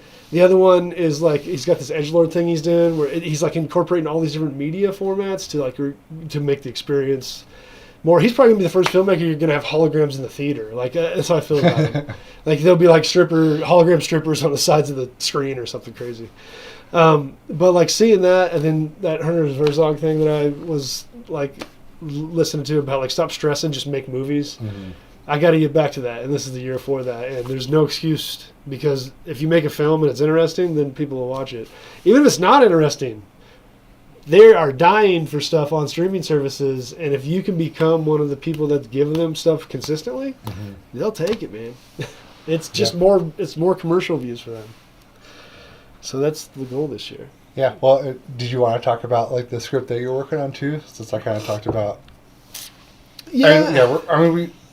We do everything collaboratively, but we kind of have like separate ideas that we bring to each other. And maybe before we get into that real quick, I'll address some of the chat things. Yeah, what's going on in chat over here? I saw the question for Tony Scott for or me. Ridley Scott. You see that? Yeah. Ooh, that's a pretty good question right there. That one, Ooh, I know my choice. I almost want to say Ridley. And Why? That's mostly because of just the sci-fi Aspect of like creating Alien, and like that's such an iconic film. Yeah. But as a color grader, I would pick Tony because he did so much stuff with the cross. What was it called? Cross. Not contaminating, but he'd take the film that he'd shoot on and run it through the cross processing. So you'd run it through the wrong film processing fluids. Like if you've ever done like stuff in the dark room, you'll know that you have like your developer, stopper, and stuff like that, and the different chemicals work with different kinds of film. So he'd purposely run it through the wrong things, and that's where you get movies like Domino and I think Man on Fire and stuff like that. But he'd also combine things like hand-cranked film into his movies. So he was really experimenting with like the look side of things, but then Ridley has like the big picture stuff. So I feel like really, for me, it's both. I know it's like kind of a cop-out thing, but I've been I've been heavily inspired by both, right? Honestly, because like I love color grading and getting that cross process, like super contrast. It got to the point where the film like would crumble and they'd have to reshoot. Or they would just not have footage. They'd be like, we can't use that anymore because he put it through so many things that film wasn't meant to be through. Yeah. And like that's where I really love like pushing the idea, pushing the concept. But have you answered the same question? I'll answer that question. Ridley or Tony? I hear your perspective too, and I'm going to readdress it with, if you were to watch a Ridley Scott film or a Tony Scott film, which of those would you be able to, if you went into it blindly, and it wasn't exactly a sci-fi like Ridley Scott, like say, was it Body of Lies? I think that's a Ridley Scott film, which is like 2007 war film. If you went into a Ridley Scott film or a Tony Scott film and it wasn't a sci-fi for Ridley Scott, would you be able to pinpoint, and I know that we do so much research before we go see movies, what I'm trying to point out is that Ridley Scott has a Ridley Scott cinematography style, no matter what cinematography he works with. Mm-hmm. And Ridley Scott adjusts a little bit, almost like Danny Boyle, to create the perfect environment for what he's shooting. But all his sci-fis have a good echo to him. Mm-hmm. But when Tony Scott does films, especially his early stuff, you're talking about all that film stuff, that's like Domino and Man on Fire, which is like the aughts. Like his like 80s and 90s films, it like as soon as you start watching, you're like, oh, this is a Tony Scott film. It's like it's so foggy, like everybody's sweating for some reason. Yeah. Or like that famous scene in True Romance is whenever they're in the scene, they're in the trailer and they have that discussion, and there's like two lights in the room, and then he like cranks up the contrast so that the blacks are harsher than they need to. Yeah. And so you get those like harsh lines, and then every light you can see where it's coming from. That's what I think of when I think of Tony Scott, and that's why I say like Tony Scott has a style. Mm-hmm. Ridley Scott is king of like the sci-fi elements. Well, I mean, he can do anything. He can do anything. Gladiator, he did. Yeah, so that's what I said. Like Ridley Scott. The one with Matt Damon and. Duels? Duels, yeah. Yeah, Duels or whatever. I think that's even a remake of a 70s movie he made. Anyways. Is it? Yeah. Yeah, because he made one back then. Anyways. Ridley Scott could do anything, but like that allows it to where like if anybody came into it and they didn't know it was Ridley Scott, they'd be like, "This is a good movie." But if you went into a Tony Scott movie, especially in the 80s and 90s, you'd go, "Oh shit, that's a Tony Scott movie." Yeah. So Tony Scott for his aesthetic, like I want to make movies like Tony Scott in the 80s. Ridley Scott for his sci-fi, into the story. If someone were to give me as much money as I wanted to, I'll do it Ridley Scott. But if someone said, "I want you to make a low-budget movie that has an atmosphere in every scene," Tony Scott. Yeah. How's that? Yeah. It doesn't necessarily mean one or the other. It doesn't. It's like what are you shooting? It's both. Look at us over here. Jeez. Okay. I guess that is true, yeah. Mexico City. Oh yeah, for sure. I mean, I've never been there. Man on Fire is such an amazing film too. Yeah. Like, did you? I don't know. This is a weird echo of that. Equalizer 3, I think. It was the Denzel Washington series, Equalizer. Yeah. Equalizer 3, I think Dakota Fanning is in the movie with him. Directed. Directed by Dakota Fanning. They're in the movie together, and they took a bunch of pictures as like an echo back to, because she was a kid in Man on Fire, Yeah. and because she was like helping him be like a badass killer in this movie. Because he was like, his job was like to protect her, right? Well, it was she got kidnapped. And They were, finds her. yeah, goes and finds her for some It's been a weird minute since episode. I've seen Men on When he's Fire. like shooting the dude's fingers off on the steering wheel. Ah! The camera's like because they're like cranking it and pulling the zoom the whole time. Such a good movie. Well, I mean, we're getting close to the end of our time here too, a little bit for this cast here. I would like to say that we are trying to do more of these. Did you want to finish your, because I talked about the story I want to make, and you touched on that you wanted to make one. All right, we spent a decent time with our friends on live. Oh yeah. We still have time on the actual podcast. Well, yeah. Let me. Okay. So yeah, if we're going to talk about a project, I'm going to focus on one because I have hundreds of projects I want to do, but the one I'm working on right now, Zach Myers, who's another creative here locally, super talented. Him and I had kind of fleshed out a couple scripts over the last couple years, and not really scripts. It's more like an outline. And there's a sci-fi that we came up with literally almost a year ago. Came over, we just kind of fleshed out this cool idea, and it's a sci-fi way in the future where people are able to go to other planets and basically scrapyard them, and they're going. This guy gets assigned to go scrap this planet where they found a bunch of old mining material on it. What you find out is that it's a planet that an ancient colony has buried an entity on, that is actually the Fermi paradox in form, the Fermi paradox is. So basically, or the you probably told me. oh yeah, at some point. Basically, the idea is that when a society gets to a point in the universe, they get so big and powerful, we don't see them in the stars for some reason. So there's a theory that once you get to a certain level of existence, God or somebody just comes in and is that's as far as you get to go. So this is almost like a space spider thing that goes around and just kind of crushes civilizations that's gone too far. This ancient civilization basically buried it on this planet so that it can't affect anything, which causes the universe to expand a lot further than it's supposed to. This guy goes to take the mining material off it to scrap it and use it for their own colony. When he gets there, the entity starts taking over his mind and tries to get the mining operation started again, because when a new mining operation showed up centuries after the first civilization, they started mining it, and they realized that they're unburying this beast. And it's trying to get unburied so it can go continue its task of destroying civilizations. And that's as much as I'm going to give you on that, because I'll just tell you the whole story if I'm not careful. Yeah. But the plan is to do a lot of really close small sets. There's a shot where he's inside of a spaceship, one-man spaceship. On the planet, I have the monster creating an atmosphere for whoever shows up, so we get to remove the helmet off our spaceman, so we don't have to have him in a spacesuit the whole time. And then I wrote it to where every little mining station that he goes to is a mimic of all the others, so we can basically act like we're going to other ones but show up to the same one. Nice. See what I'm saying? Yeah.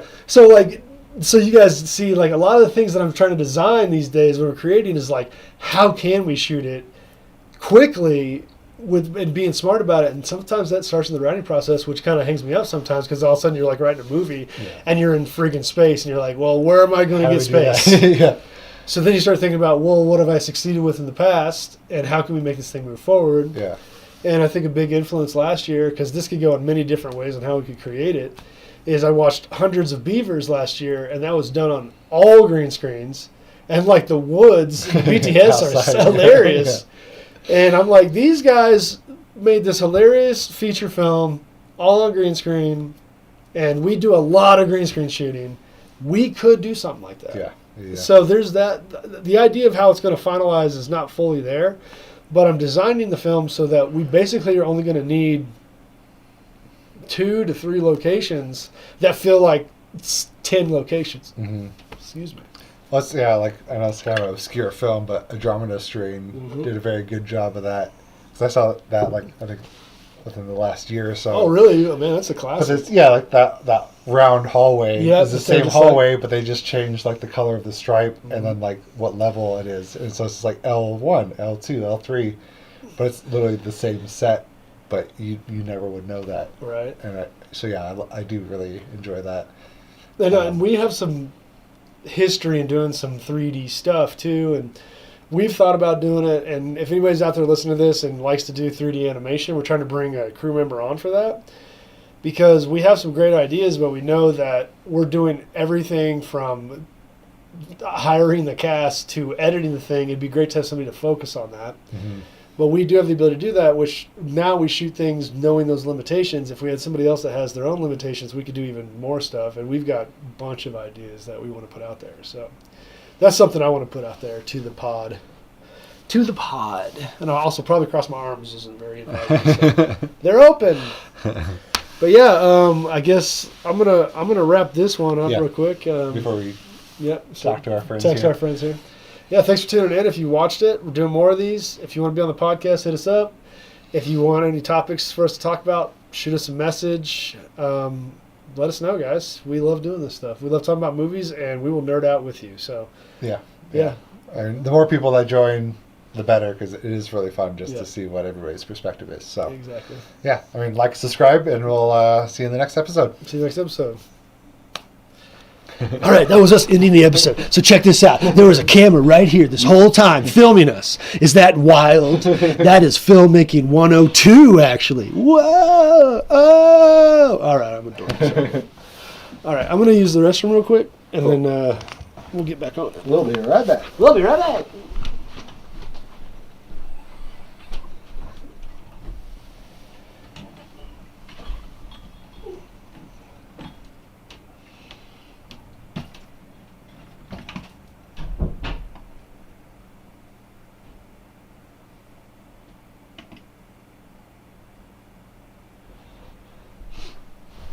Just slightly changing up the lighting. I didn't really like what was happening.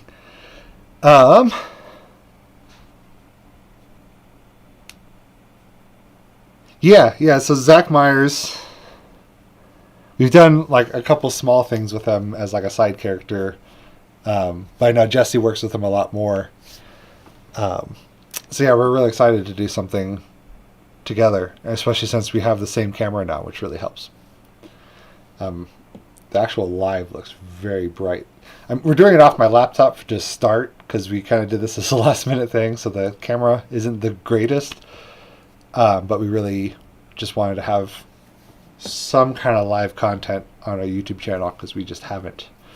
I actually haven't seen Hundreds of Beavers yet, but I could definitely see how it would take them 2 years. But, if you go back to people like Peter Jackson, who shot Bad Taste solo on weekends, took him 4 years to make. And he did all the modeling and like special effects, and then made a feature film. It was like him and his friends. So it's like, I appreciate that that's still a thing to this day, and Hundreds of Beavers is getting a lot of good Yeah, right. press. Well, yeah, it's just the idea that there's all these rules that people came up with, and they got to keep changing. They change them like every year, and the people that are stuck to the old rules are like, "No, this is the rules of filmmaking." And you're like, "Is it though?" Yeah. Just make movies, guys. We're changing the lighting already. Change it up. Yeah. I'm gonna go with a hat this time. Oh, yeah. Do we want to? Change up outfits. I can put on outfit change. Put this on. Oh, sorry, dude. I was trying to get out of the way. We're still live. Still live.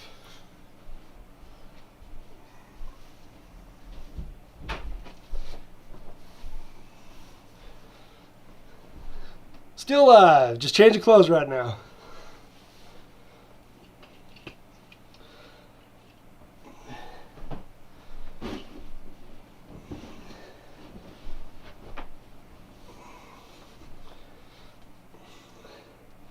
Wardrobe change.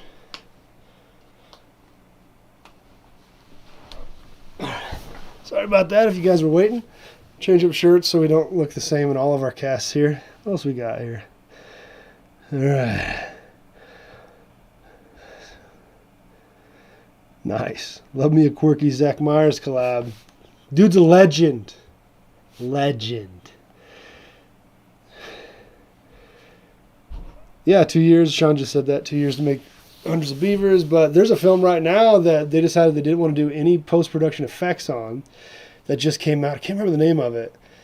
But they took 6 years to make the film, and they did like all the effects. It's a sci-fi, so like they made a black hole that they're spiraling through in a fish tank that they filmed. It took them like 3 months to try to figure out. It's crazy. Man, I can't remember what the name of that film is, but filmmaking is an adventure. It could take you 10 years to make a film. Heck, what's his name? Well, Mad God that came out like 2 years ago, 3 years ago, I think.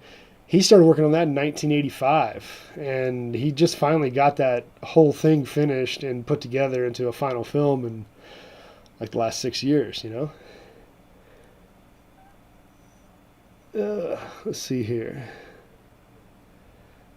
Yeah, anyways, we're changing out right now. See what happens. All right. I don't know what we should talk about while Sean's changing clothes real quick. Anybody got any questions?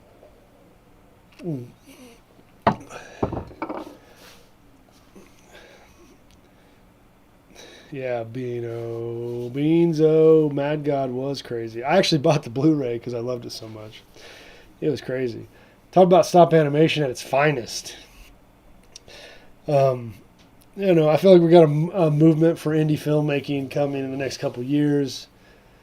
It's gonna be crazy what's gonna happen. I think we might actually finally get another '90s Renaissance style where like independent films will rise up. YouTube's gonna restart their channel to start highlighting certain people that are doing successfully on their channel. I'm curious if Netflix and all these other streaming services are actually going to I think they're going to start doing like more creators like us as stuff up on their sites because they just don't have enough content and they're not making it fast enough. Let's see here, Tomorrow War.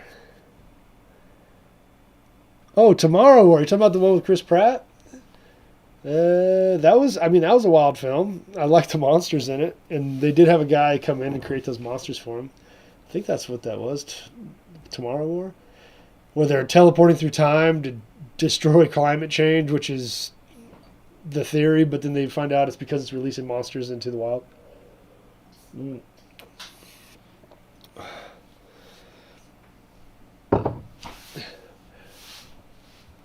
Who's got a favorite film out there? We'll talk about it.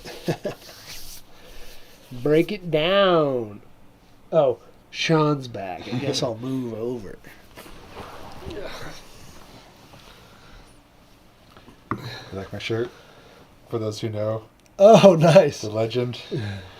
I was like looking up some. I was like adding some films that I don't own lists, and I had come across a couple of his. I was like, oh yeah, dude. Oh yeah, those slides look way better. I don't know why I had it straight on for a That, couple episodes. and then I think even in the future too, we could maybe even lift the camera up a tiny bit. But I mean, I think we do look pretty good now that we have the lighting set up. Yeah, we look cool. Shot, dude. We look so good, like so good. Let me button the shirt up so no one thinks I'm trying to seduce them. Okay. What do we want to go over on this one? I'm pretty sure not sure is Tina. I told her that we're live. Well, get off. But yeah, they did add like 9 million different things, but I think I don't know where it's coming from because I think they're also qualifying every movie around the world.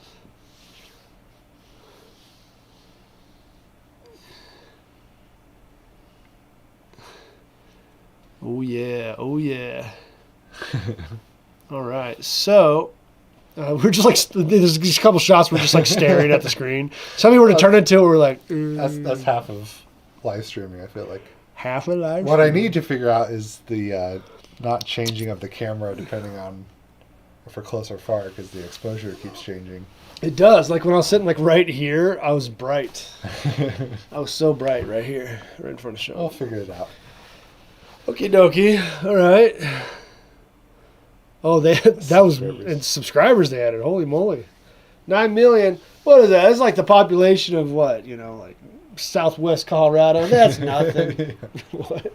Like all of Colorado. It's like when someone gets like 300 million views. They're like, "Whoa, 300 million views!" They're like that's like the state of Idaho, man. I would calm down. It's not that big. It's not that many.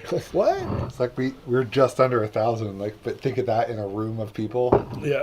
That's a lot of people. Oh yeah, I saw a video where there's like a guy showing like, "Oh, you're worried about your subscribers or view numbers," and they said it was like a video where it showed like 100 people, 200 people, 1,000 people, 10,000 people. Like 50,000 people, 1 million people, like Yeah. like all of those people watching it, like that's a lot of people. Yeah, this Roku remote's pretty thick. It's a thick one. Okay. Podcast 3 topics. Yeah, well, we went over ourselves. We kind of talked about what we're doing, wanting to do in the future. Well, I wanted to lead it up. Maybe the third one is whatever chat wants. Right? Yeah. I was thinking maybe music videos, like our personal stuff, but Hey. Well, yeah, I mean, somebody brought up Tomorrow War that I was kind of chatting with about. I don't know. Pratt? Do you want to? Yeah, Chris Pratt. I'll talk about that for a second on the live stream. Now, do we want? I mean, that's a good question. What should we jam on for these next two? We did the history of ourselves a little bit. We talked about kind of what we're excited for the year. Do we talk about? Do we go with a genre of films to talk about? Do we talk about something else that we're doing locally? I think like kind of expanding on. We have like current projects there, which we kind of did in the last one. The last one, but. We could go with. I think we have a lot of fun like music video stories. Okay. Like on set, or just in general. Stories of the music videos we've done that kind of ties into a lot of our current content. Yeah. As a topic. Yeah, I mean that could be a thing. Should we go like, hey, you got any music video stories, or like, do you want to talk about a specific music video, or a few music videos? I don't know. I mean, well, here, let's brainstorm real quick. Can you think of an interesting story that we've experienced? Maybe not like necessarily interesting stories, but like almost maybe like how it's made and stuff like that. But well, those houses amazing. I almost feel like we should be watching the video too. Well, like because we've never really gone in about like the Bees music video, right, and stuff like that. Like the story behind that of shooting it in one take and how hectic it was behind the camera, kind of thing. But we could do like almost like a filming competition one where we talk about 5314, maybe. Yeah, I mean, that in general too would tie into the music video topic. Well, why don't we just go music videos broad? Like, oh, we're just gonna kind of we make a lot of music videos. We're just gonna kind of chat about our process a little bit and our process, and then I mean, I'm sure stories will kind of come out of that. Yeah. Oh no, I mean we'll take up 30 minutes. I'm sure. Right now it's 2:30, by the way. Yeah. Did you get a message back from them talking about when they're available? I'll check that right now. Maestro.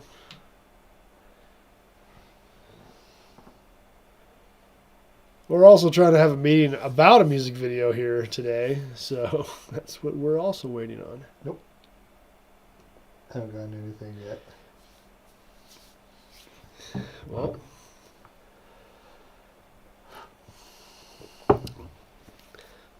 I'd maybe shoot a message to them saying, "Hey, we're still recording right now, but let us know when you're free." Maybe. Yeah. Well, so we're recording until about 3-ish. Okay. Let us know, but Okay. I haven't heard back. So. Okay. We'll just keep going. All right then. Okay. Best and worst music video stories, Beanzo said. So that makes sense. And y'all switched who's wearing dark. Oh, yeah. Yes, we did. Switching it up. We're performing a little bit of Hollywood magic and changing wardrobes. So they think we spend every day doing a new podcast. Yeah. So yeah, Sean in the dark, I guess. Jesse in the flannel. Shout out to Legend. If anybody's ever watched MXC, Takeshi's Castle. Takeshi's Castle. Okay, well let's roll on it, and we'll just go into music videos. We'll go into the vids.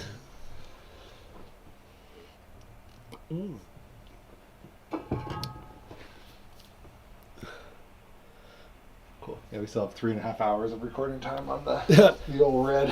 He just said that he's eating and typing. Where the show today? What are these jerks gonna say next? I feel like eating too, actually. Nah, I'm not that hungry yet. Okay, so where am I? All right, I'm right here. So we got this camera we're looking at you all on, but we have this other camera here that I have to adjust myself for. Cool. Actually, I'm going to put this one just a little bit more down. I think this way we can see the screens a little bit better and it's not so... Look right in our eyes. Yeah, and also, too, it's got a pretty good... Has a little more contrast. My hat kind of makes a shadow, but it's all right. Okay. I'll put my hat up a little bit. Sweet. Yeah. I think that's okay, nice. so let's mark it here. This is 3. Yep. Rolling. Rolling. Here we go. And that's the magic of filmmaking, folks. Okay. Well, hey, we're back, episode 3 or part 3 or 3 or 15, depending on when you're watching it, right? Of our Rat's Nest podcast here that we're trying to do. We're trying to do more of these, having more topics about film. Sean and I know a lot about stuff. I'm Jesse. I'm Sean.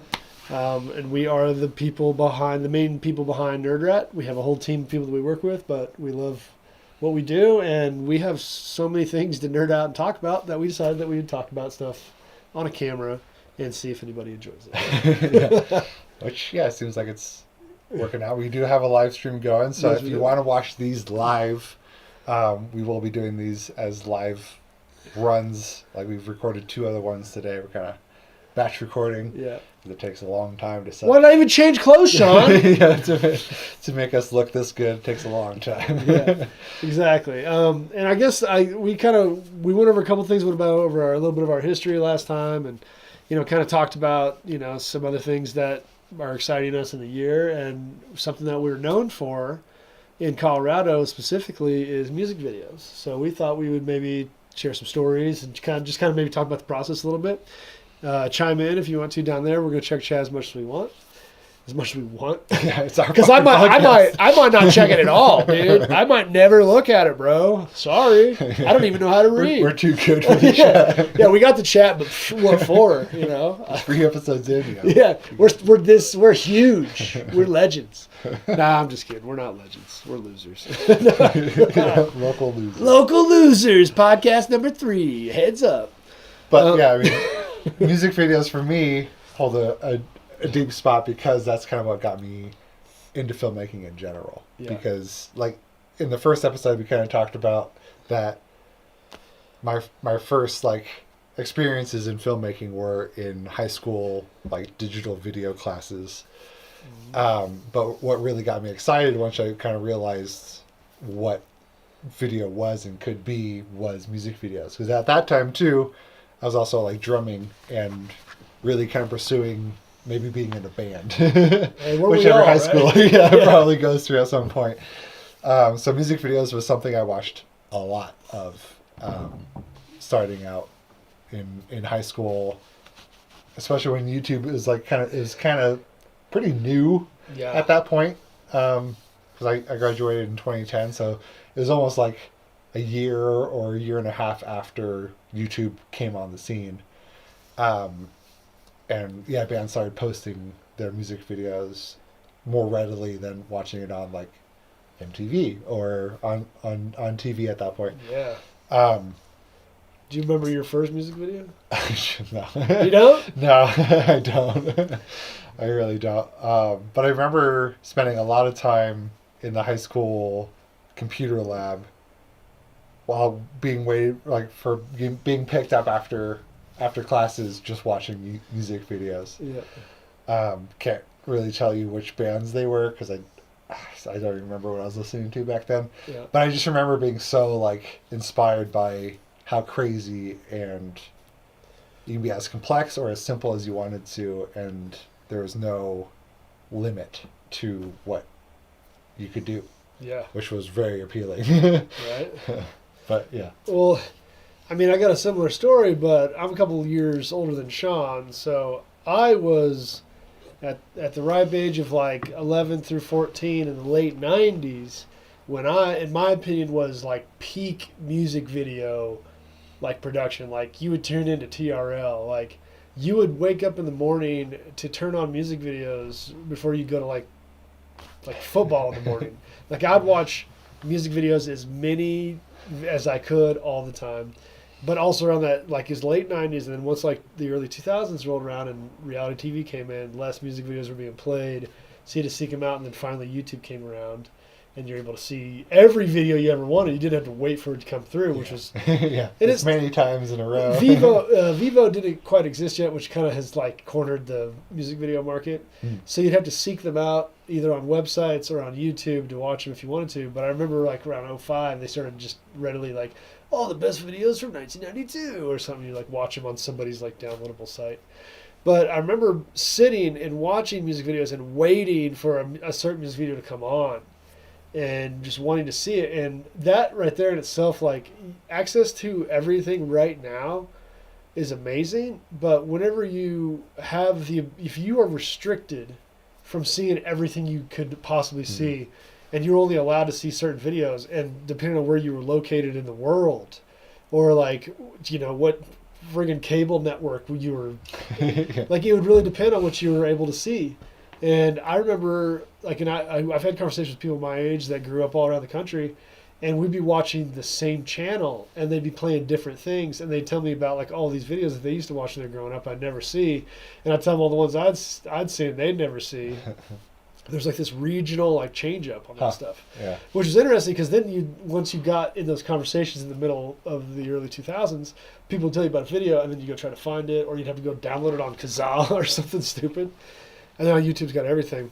But the most joy I remember as a child is watching all of those music videos, and just also too is listening to music at the time period and thinking of the music video, and then hoping that the song gets popular enough to where they make a music video, and then you get to watch the music video that's made, and then you get to sit there and be like, oh, that's not what I would have done. Oh, that's not what I would have done. I still do that too. Yeah, I mean, I still do that too. But that was when I was at the beginning stages there. I remember my parents coming in while I was watching stuff, and I was describing to them how the video worked when I was like 11 or 12, and they're like, what? like, see the lights over here, blah, blah, blah. They're like, lights? What? Like, it's such a weird world. And now you can get on the internet, just type in how to be a filmmaker, and you get to find it. Back then, you just kind of had to guess. Like, I guess that's how a movie's made. Where do I find a camera?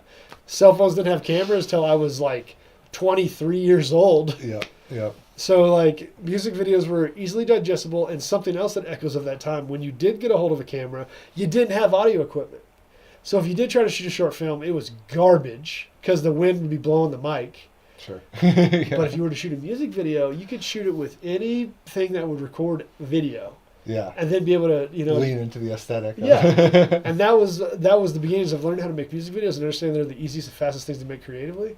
And then also learning how to lean into your budget. Mm-hmm. Oh, I don't have budget to take us to space, but I could put us in like a weird cardboard space outfit and then just run with it, is where your creativity takes over. Fly the Concords ass. Yes. The robot. Yeah, dude, I literally just watched that first season like a couple days ago again. Nice. Such a great show.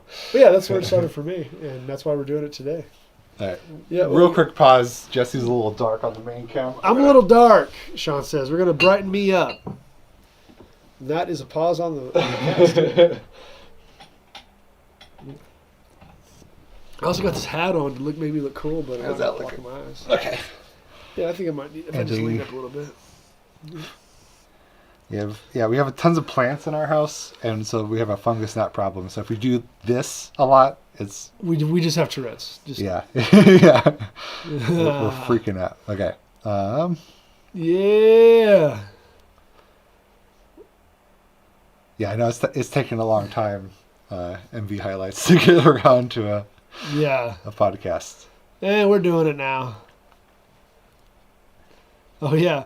Not sure keeps talking about Double Camp because that's one of their favorite bands, and she's like, you should reach out to him, see if you make a video with them. They're touring and stuff like that. Okay. It's just something like I think that we have the talent to do. We just got to build out that reel to like put it out there or whatever. Yeah. I mean, at this point, like one of the bands we've done a couple music videos for, called Dead Pioneers, is like huge, or not like huge, but they're getting to that point. And I just found out through our friend Sam Hannes that they're touring with Pearl Jam like in a couple months, or like this in month. Europe, right? Yeah, and it's just like what? Right.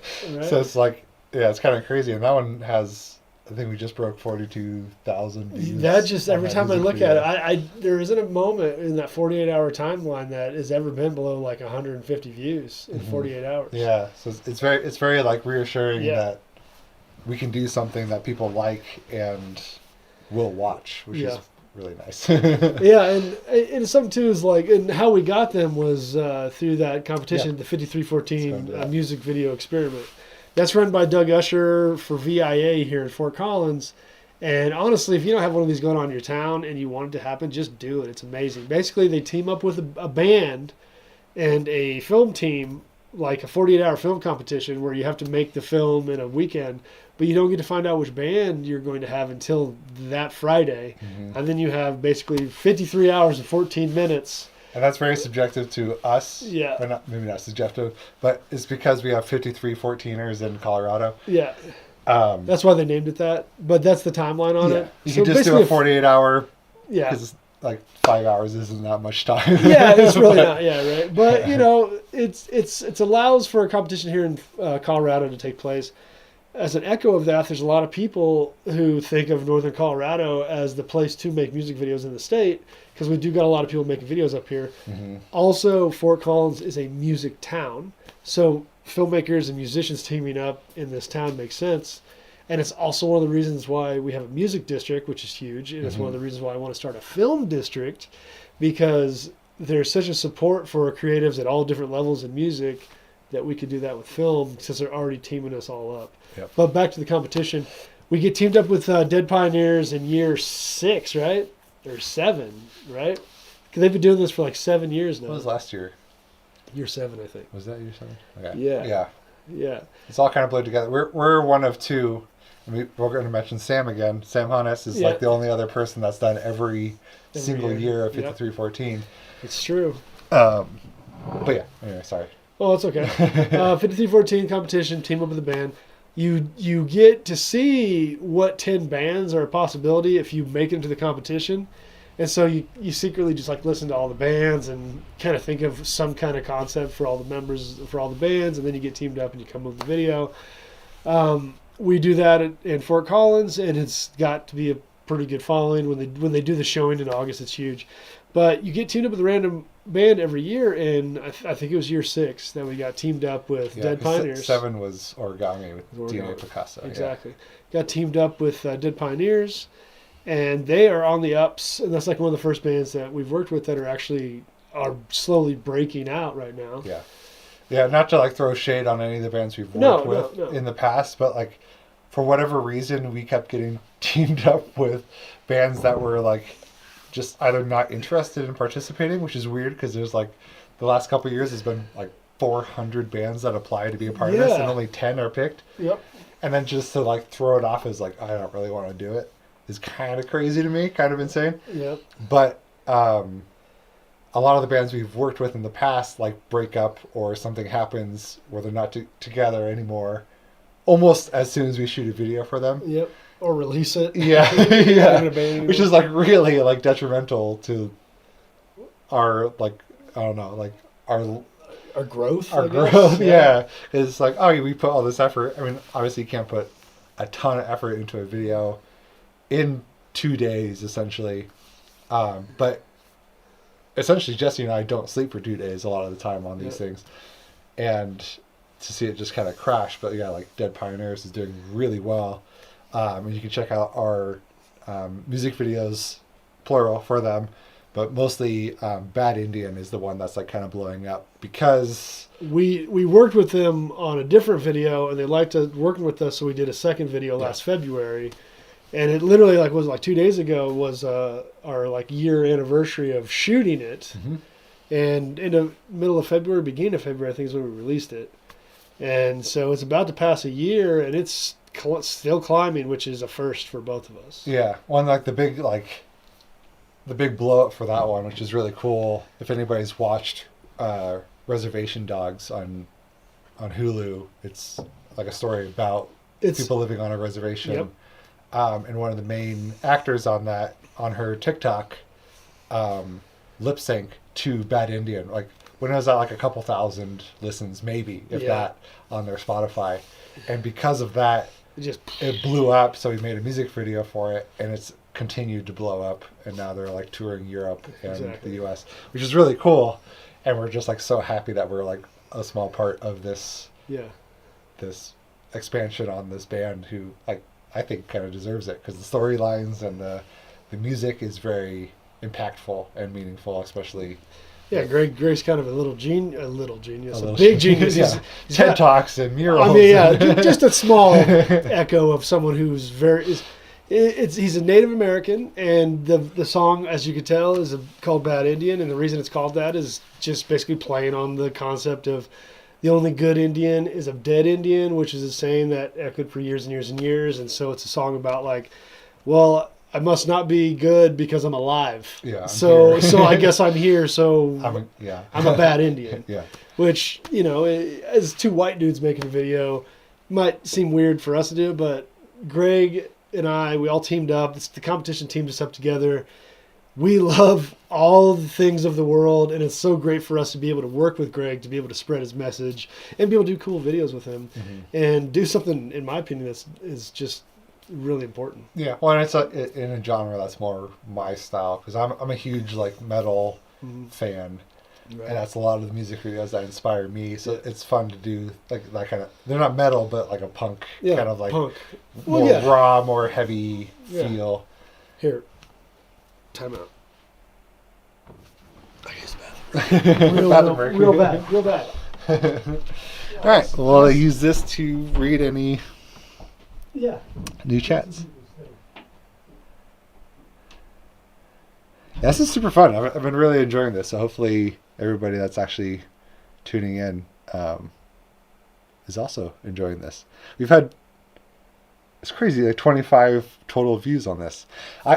We did this literally last minute. We planned on shooting not music video, the podcast today.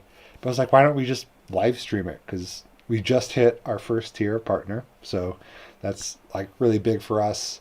And that allowed a lot of live streaming things, like super chats and stuff like that, which Beanzo was going to be our first, and we'll always remember our first. We're like, why not make it a live thing? And so I spent a little bit of time just setting up a very rudimentary live stream. But we're going to spend some time in the next, couple of weeks as we record these doing more to make this a more interactive experience. So just wanted to take a second and thank everybody that's in the chat right now and commenting and hanging out.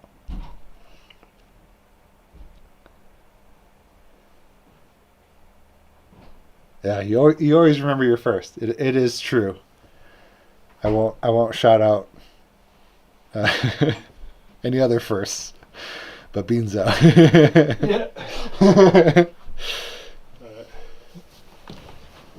I'm coming through. All right, sorry about that. No. Okay. You want? We cut the podcast there so we can come back to it. So do you want to just continue with that conversation? Yes. Okay. And I would say sit back just just because the mic doesn't touch your face. It's like loose on there too, so it keeps like slowly tilting.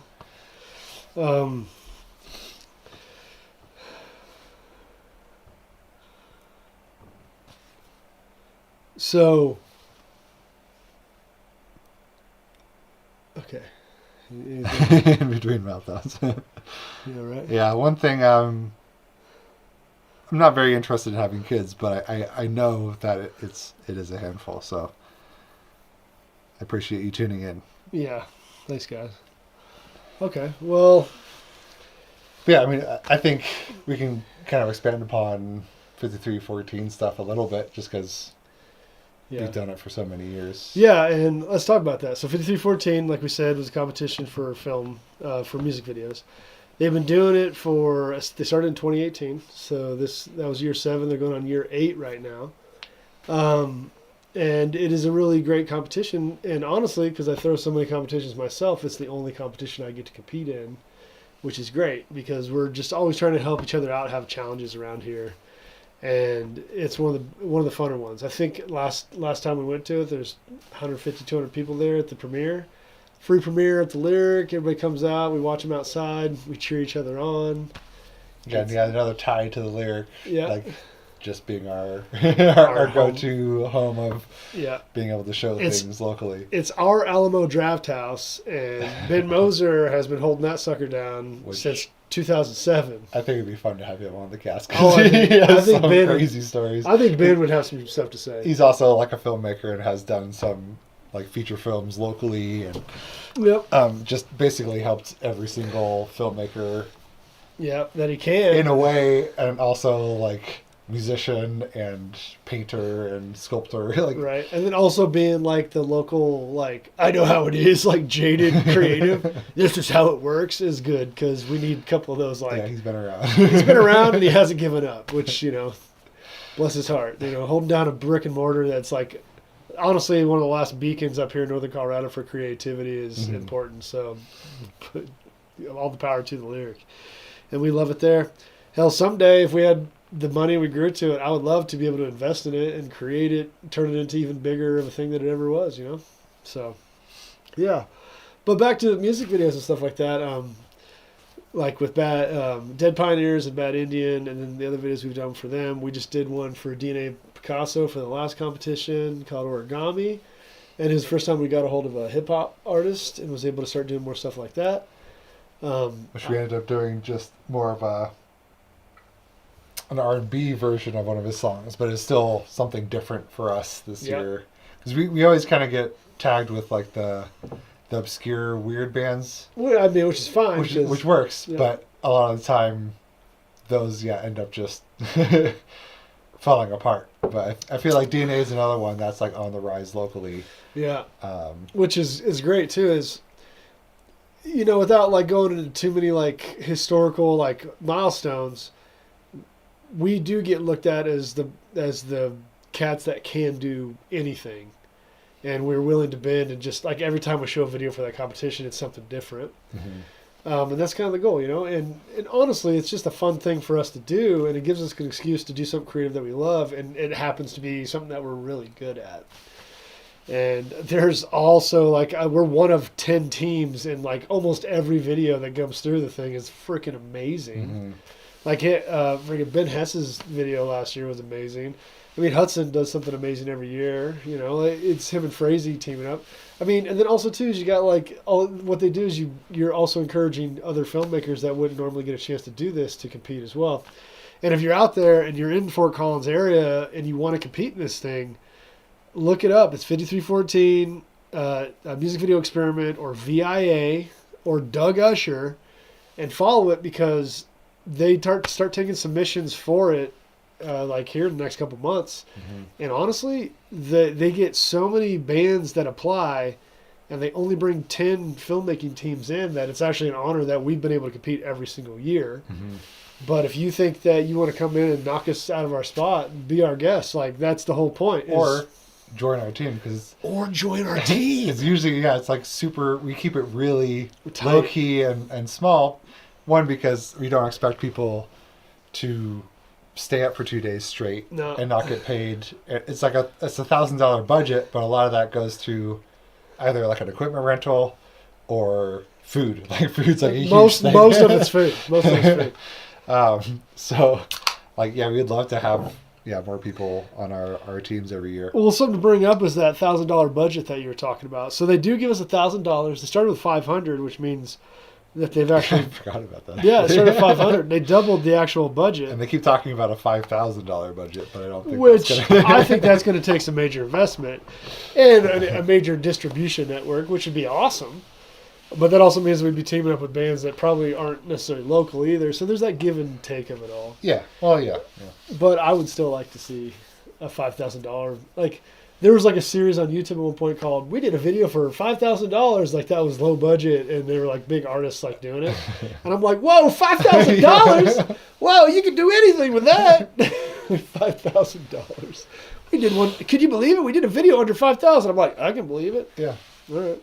Yeah. All Everything we've done music video-wise has been under 5,000. Under 5,000 with no ROI. So what are you gonna do? I don't know. Do you got any crazy stories you can think of about some of the music video shoots? I mean, we could kind of talk about our process. Yeah. Well, I mean, I've always really loved. I don't know if it's necessarily a story of the Cassiopeia with Deborah.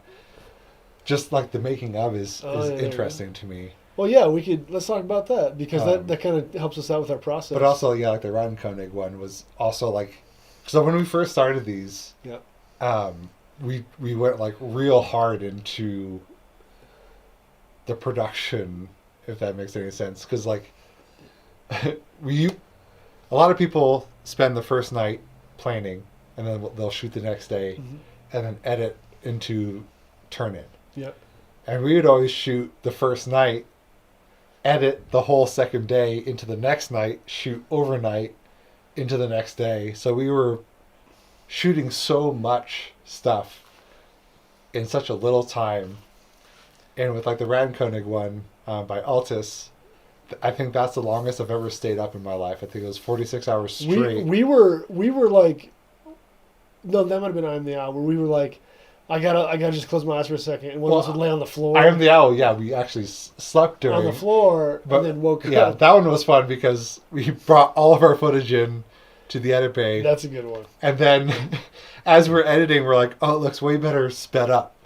And so now all of our long takes of stuff became like 5-second clips. Yeah, instead of like 20 seconds. So then we were like, well, we have 1 minute of video. Yeah. So that one, yeah, we definitely had to shoot. But that explains why on the rest of the shoots we started overshooting. Yeah. But then we figured out a balance these days. But yeah, but like the Radkonig one, we literally didn't sleep for I want to say 46 hours. Oh, that was a wild one. And we were like shooting, and I could barely like my eyes wouldn't focus on the screen. I only had the little screen on the Sony. I didn't have any of the external screens at that time. And trying to like, I'm just hoping it's in focus at that point, and like relying on some autofocus features. But that one I think is still one of our favorites. It's a fun one. So if you haven't seen that, go check it out. Well, I think Radkonig did a very good thing to our milestone, which is it was one of those videos where we're like, let's just do something that we want to do weird and strange, but like keep it tame, but like do something weird. And the band was all about it. Like the opposite. It's like very weird and not tame at all. It's not tame. It's just constant. In fact, when we showed the band, there was zero reaction. Zero. When we showed, they got up and left, and we had like food and everything. And we had a whole like, spread of food. They didn't even eat it. Private premiere for everybody involved, and the band came in, watched it. Yeah, it was the middle of the day, but you can hear crickets. Oh yeah, I was like, We're like, oh shit. But then when we showed at the premiere at the Lyric, is the last one they showed, and I remember specifically we're all sitting in there and we watched all the videos, and the video wraps up because it's like it's like goes so fast, and it's like and there's like a second of silence, and then the entire room goes, which was cool. Like, and that was the one I wasn't able to be on. I think I was away for work. That was one of those showings where you're like, oh, everybody loved it. They're like, holy shit, you know, that was a blast. Yeah, Radkonig was just like stylistically, I love, and then I guess like my more recent one that I really love is the Deborah Cassiopeia one. Cassiopeia. And that one, like, so every year, like we were saying, that we try to do something that we didn't do a previous year. Yep. Because like, yeah, we could shoot a good music video every year, just with not basic, but like just general film techniques. Yeah. So we tried to like, okay, like with the Beeves, let's do a 1-take video.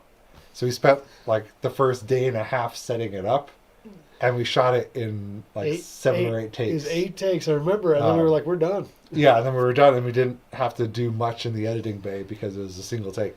And that one, like, we got like magazine write-ups in our local magazines, which is like a really cool thing. And actually, we got a whole article written about us by a guy who we used to work for, which is really fun. Brian Johnson used to own Marquee Magazine. Which I don't even know if he knew he was writing it for us. Yeah.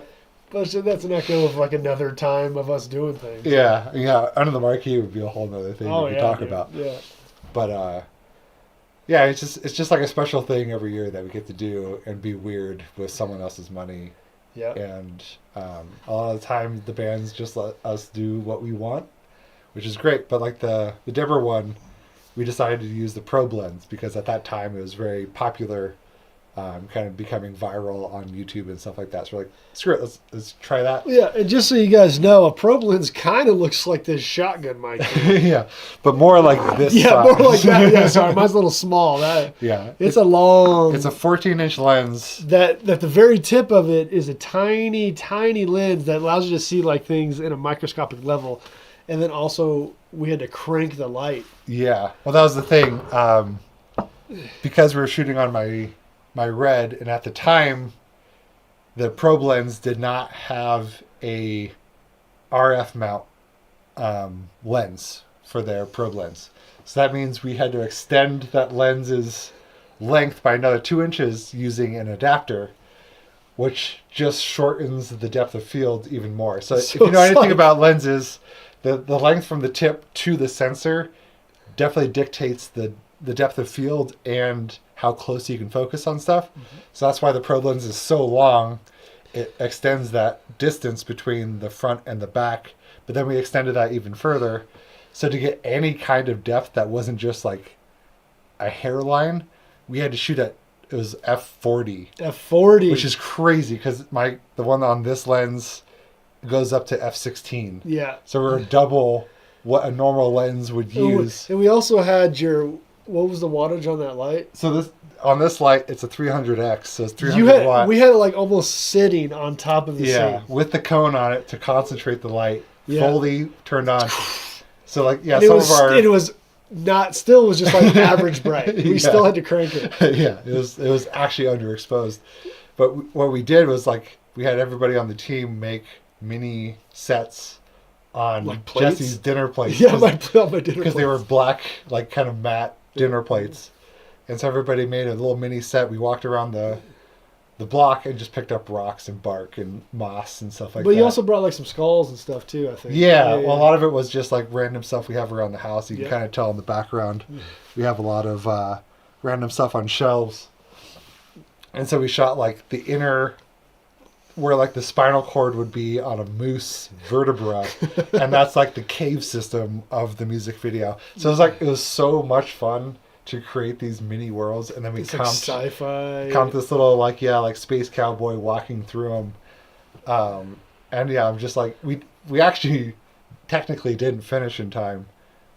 I think we did only like a third of the shots. We had 65 or 67 shots. But every single shot was a green screen. Was a green screen comp into a miniature set with then an extended shadow. Yeah. So it was like a double comp. Yeah, I faked all the shadows in it. Yeah. And we tried to do that in 2 days, but luckily Doug, who runs it, was like took pity on us and saw the work, the overall like what it could be, and gave us the rest of the week to work on it for the premiere.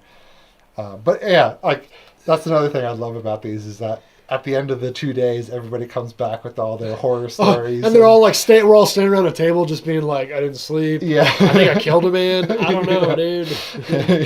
Like, that's what happens. And then, too, is like, and also, too, is like, that's how you know it's such a tight niche community. If you're not there in time, you start getting calls from, where you at, dude? You not make a video yet? What's up? But then we're all like just excited to see that all this suffered the same punishment, if you will, of creating a video. They're just cheering each other on, and that's just an amazing process in this whole thing. We make a lot of music videos, and I look forward to that competition every year. If there was more competitions like that, I would do it. Mostly, it's an excuse to make a video without having to like hunt down somebody and figure out their budget, and because most people, they don't really have a budget to make music videos that want a music video, and that's our biggest hang up, because we've been doing this for so long that we can make amazing videos with any budget, no problem. But it gets to the point now where we got to be like, well, how are we going to grow ourselves with the content? And we got to play that game a lot of times. Like, for instance, we try to make deals with bands that if they can't afford a large video, we try to be able to host it on our site, because then that makes up for it, and then we get the view count.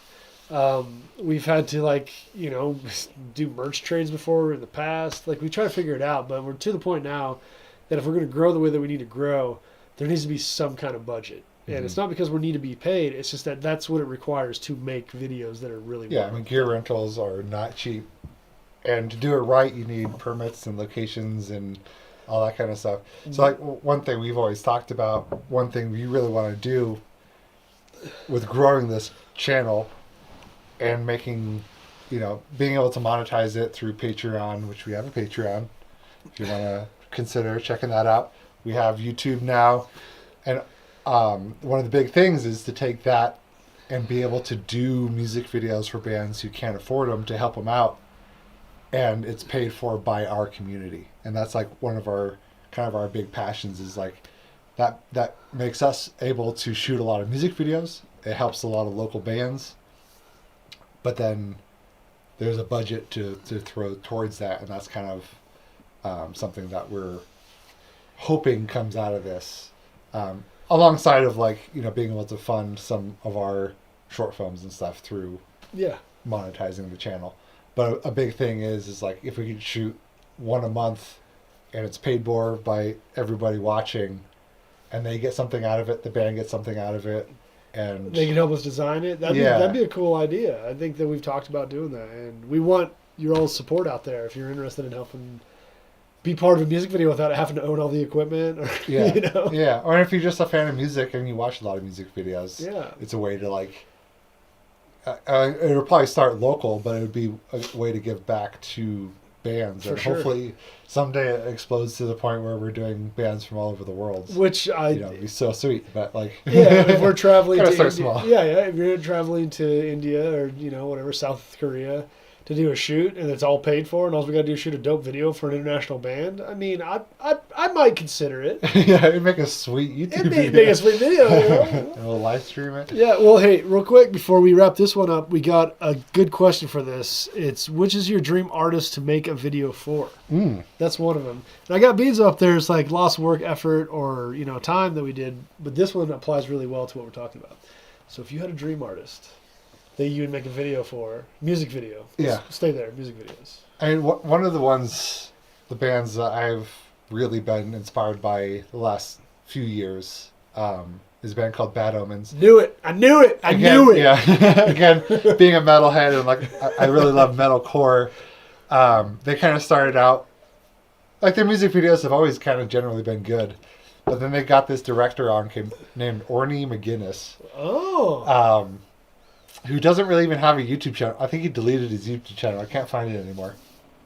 But this guy feels very privileged to be able to delete your YouTube. Yeah, just like, what I'm doing. I don't need anybody to know about anything else. But he has such a beautiful style of shooting. Yeah. And this band lends to such a cinematic universe that they created with not their newest, but their semi-recent album.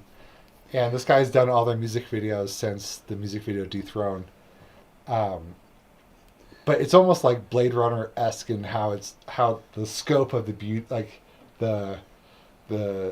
sets, which I'm sure it's probably a lot of green screen and stuff like that. Are you saying you would leave working with me to go work with that cinematographer? Is that what you're saying? With that director, I think he also shoots them. Yeah, that's what I thought. Yeah, but just. There's music videos or music that they have that I've literally have a whole music video in my head Yeah. that I want to do for them.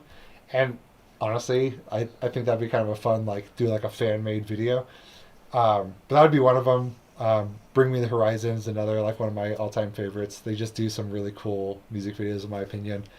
But then, like, Slipknot would be That'd be great. That'd be great. Because that Slipknot brought me into the metal world. I Yeah, actually hated metal again in high And then you school. listen to some Slipknot and you're like, all right, And I was like, okay, yeah. let's go.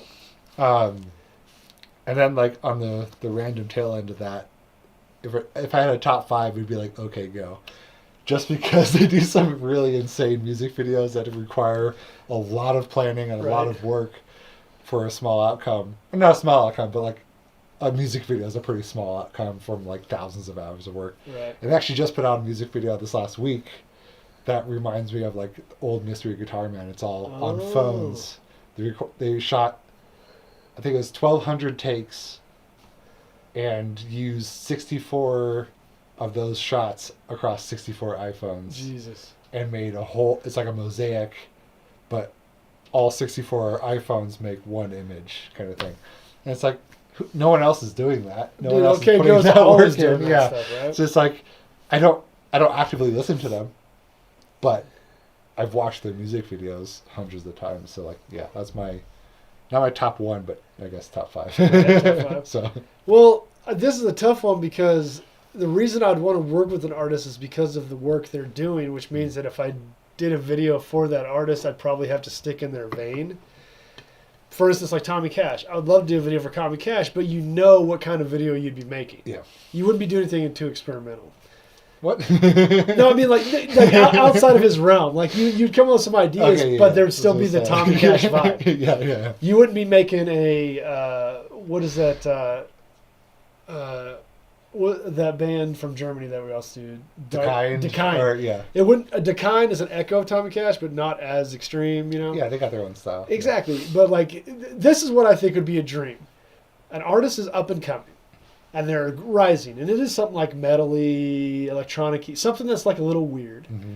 And they're about Electric to... Cowboy, Yeah, there you go. But then we get to be the cats that are on the front lines that help design the aesthetic for their videos, and then we get to run with that for like 10 videos. Mm-hmm. So it's not necessarily the dream artist, it's the dream idea of like finding an artist that's like, I love your style, we both connect on that style, and I want you to help me design my aesthetic. Universe, yeah. Let's create your universe. Yeah. That right there would be a dream. And honestly, at this point, it could be as stupid as Taylor Swift.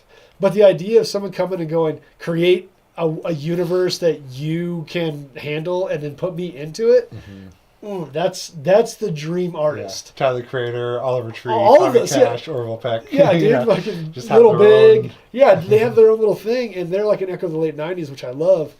But there's so much creativity out there that if somebody would just allow us a chance to be creative with, like, I don't know, let's just say an unlimited budget, sure.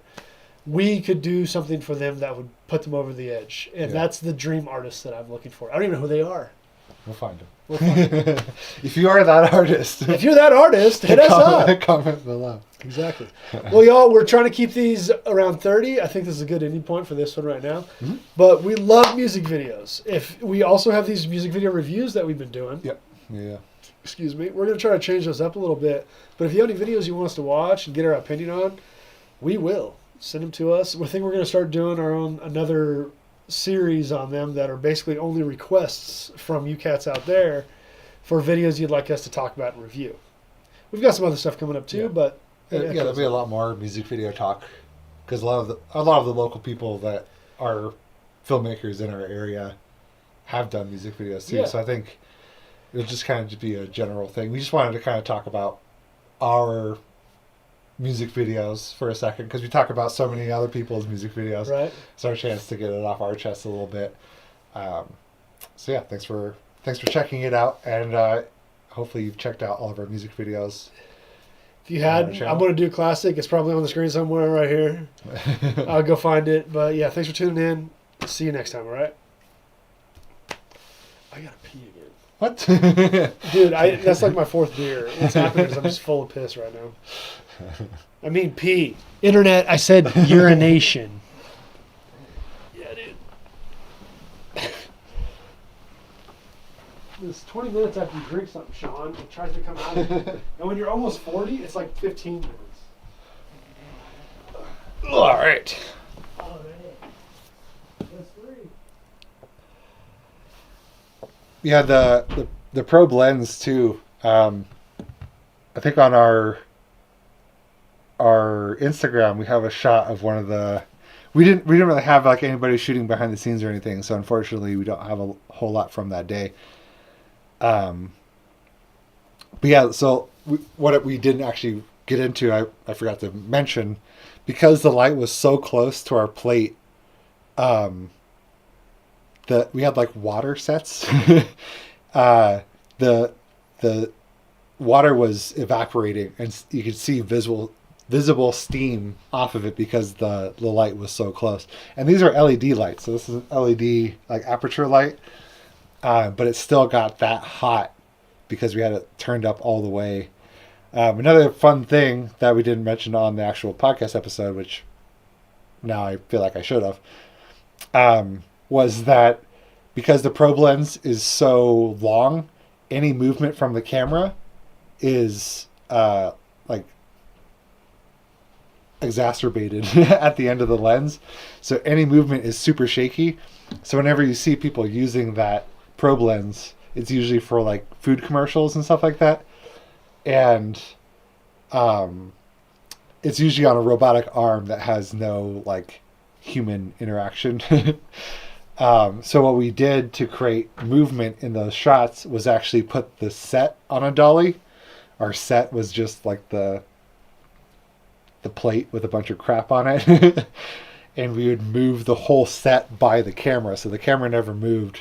So we had like a series of like drone shots in the music video, but actually the whole world was moving rather than the the camera moving, because we didn't have like robotic control. So you see in the music video, and it turned out really cool. I'm actually really happy with the compositing we got in that film or music video. And a lot of that has to do with we made it black and white, so it hides a lot of demons in those shadows. And then we put a ton of grain on it with some plugins. So it hides a lot of the what we call demons or low qualityness of what we were doing. The other funny thing is that was the second thing we ever shot on the Red. So we have a Red Komodo, and what that means is that you can shoot cinema level quality stuff on it, up to 6K, like uncompressed, full color, and those things become massive files. And we didn't really know that, or we kind of knew it, but I was also kind of naive and just like, I want to shoot everything high quality, do that kind of thing. So we shot the whole music video, all the sets at 6K at full red bitrate. Then we shot all of the green screen stuff on 6K, full red, full everything, which meant that the tiny little figure, which we could have shot in 480 for all, like, it would have worked just as well, was shot in 6K. And then we made him down to like a microscopic person walking across these sets, and absolutely didn't need to do that. So that 3-minute music video ended up being 1.3 terabytes of footage in 2 days. 1.3 terabytes. So yeah, just to give you a scope of what we're working with. And so that's what we're shooting. The actual episode that will be edited on is the Red Komodo, but at a very reduced bit rate, because there is no reason to shoot super high stuff unless you're getting paid for it, because it requires multiple hard drives sometimes to to even get like a single project shot. Anyway, here, let me slide in. We got one more of these, folks. Yeah.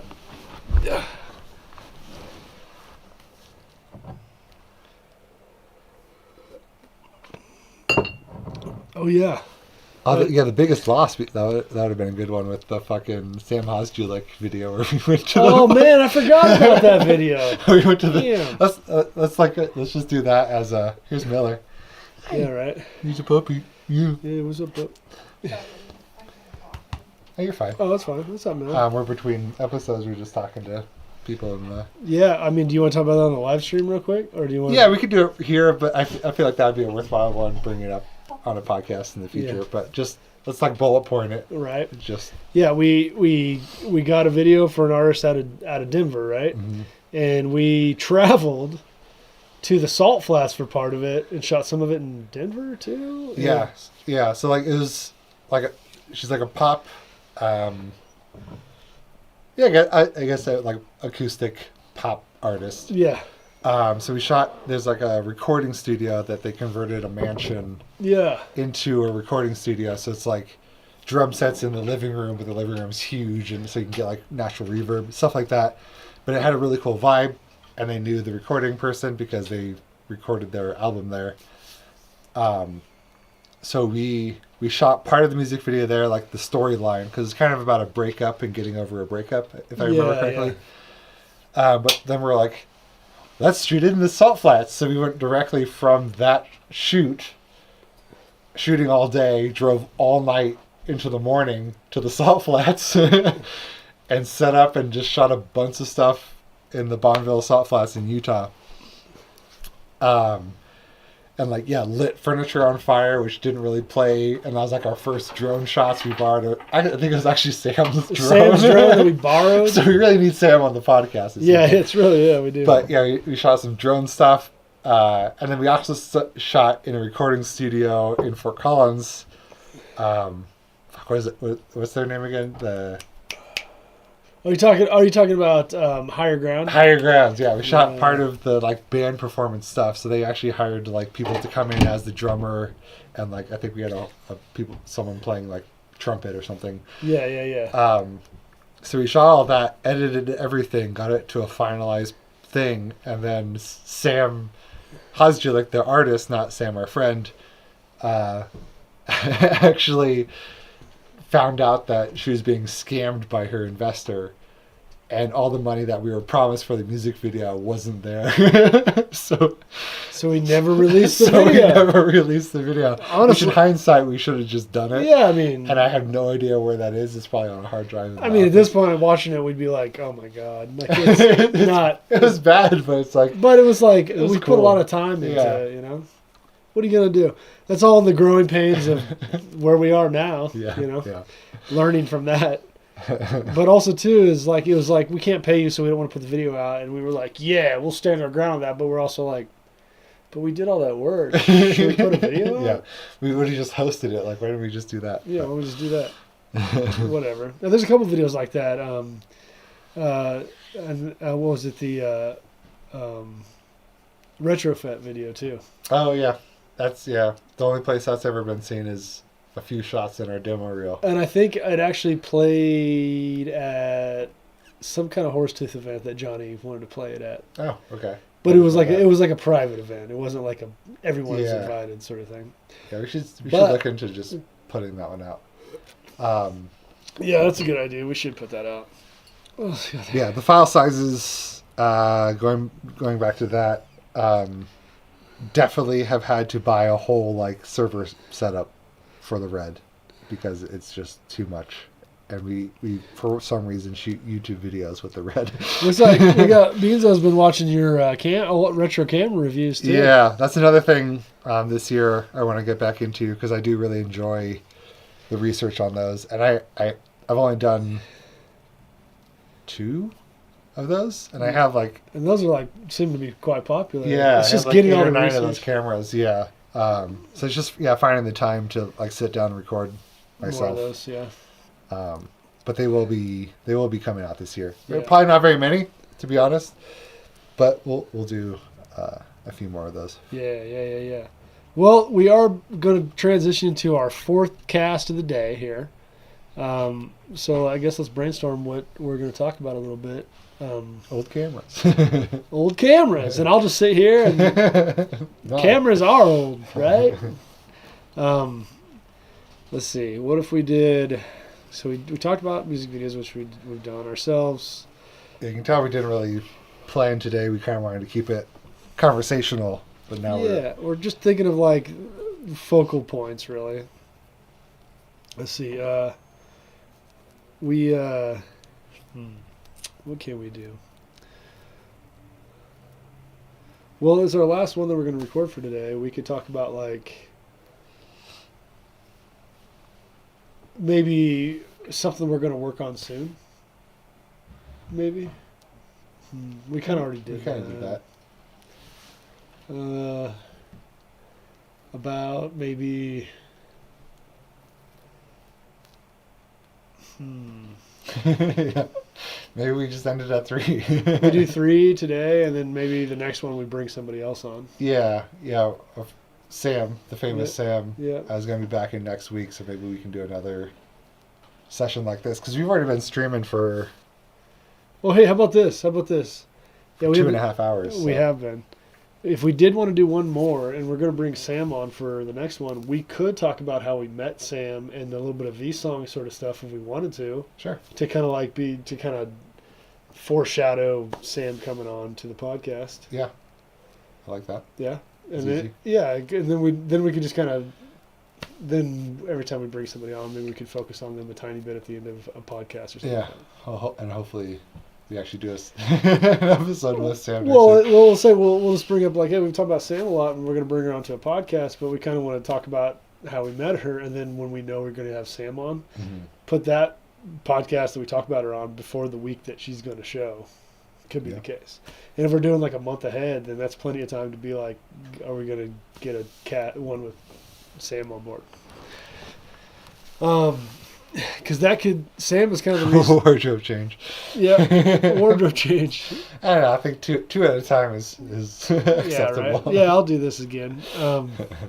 Let's talk about how we went from, if you will, in the shed to Nerd Rat via Sam because we started getting more commercial work and taking ourselves a little bit more seriously, and then kind of talking about some of the stuff that we are excited to talk about with Sam because she could do stuff like drones, and she's been doing a lot of these commercial shoots and stuff like that. Yeah. You know? That could be something we can feel. And then we can maybe talk about some of the shoots we've been on with her a little bit. Yeah.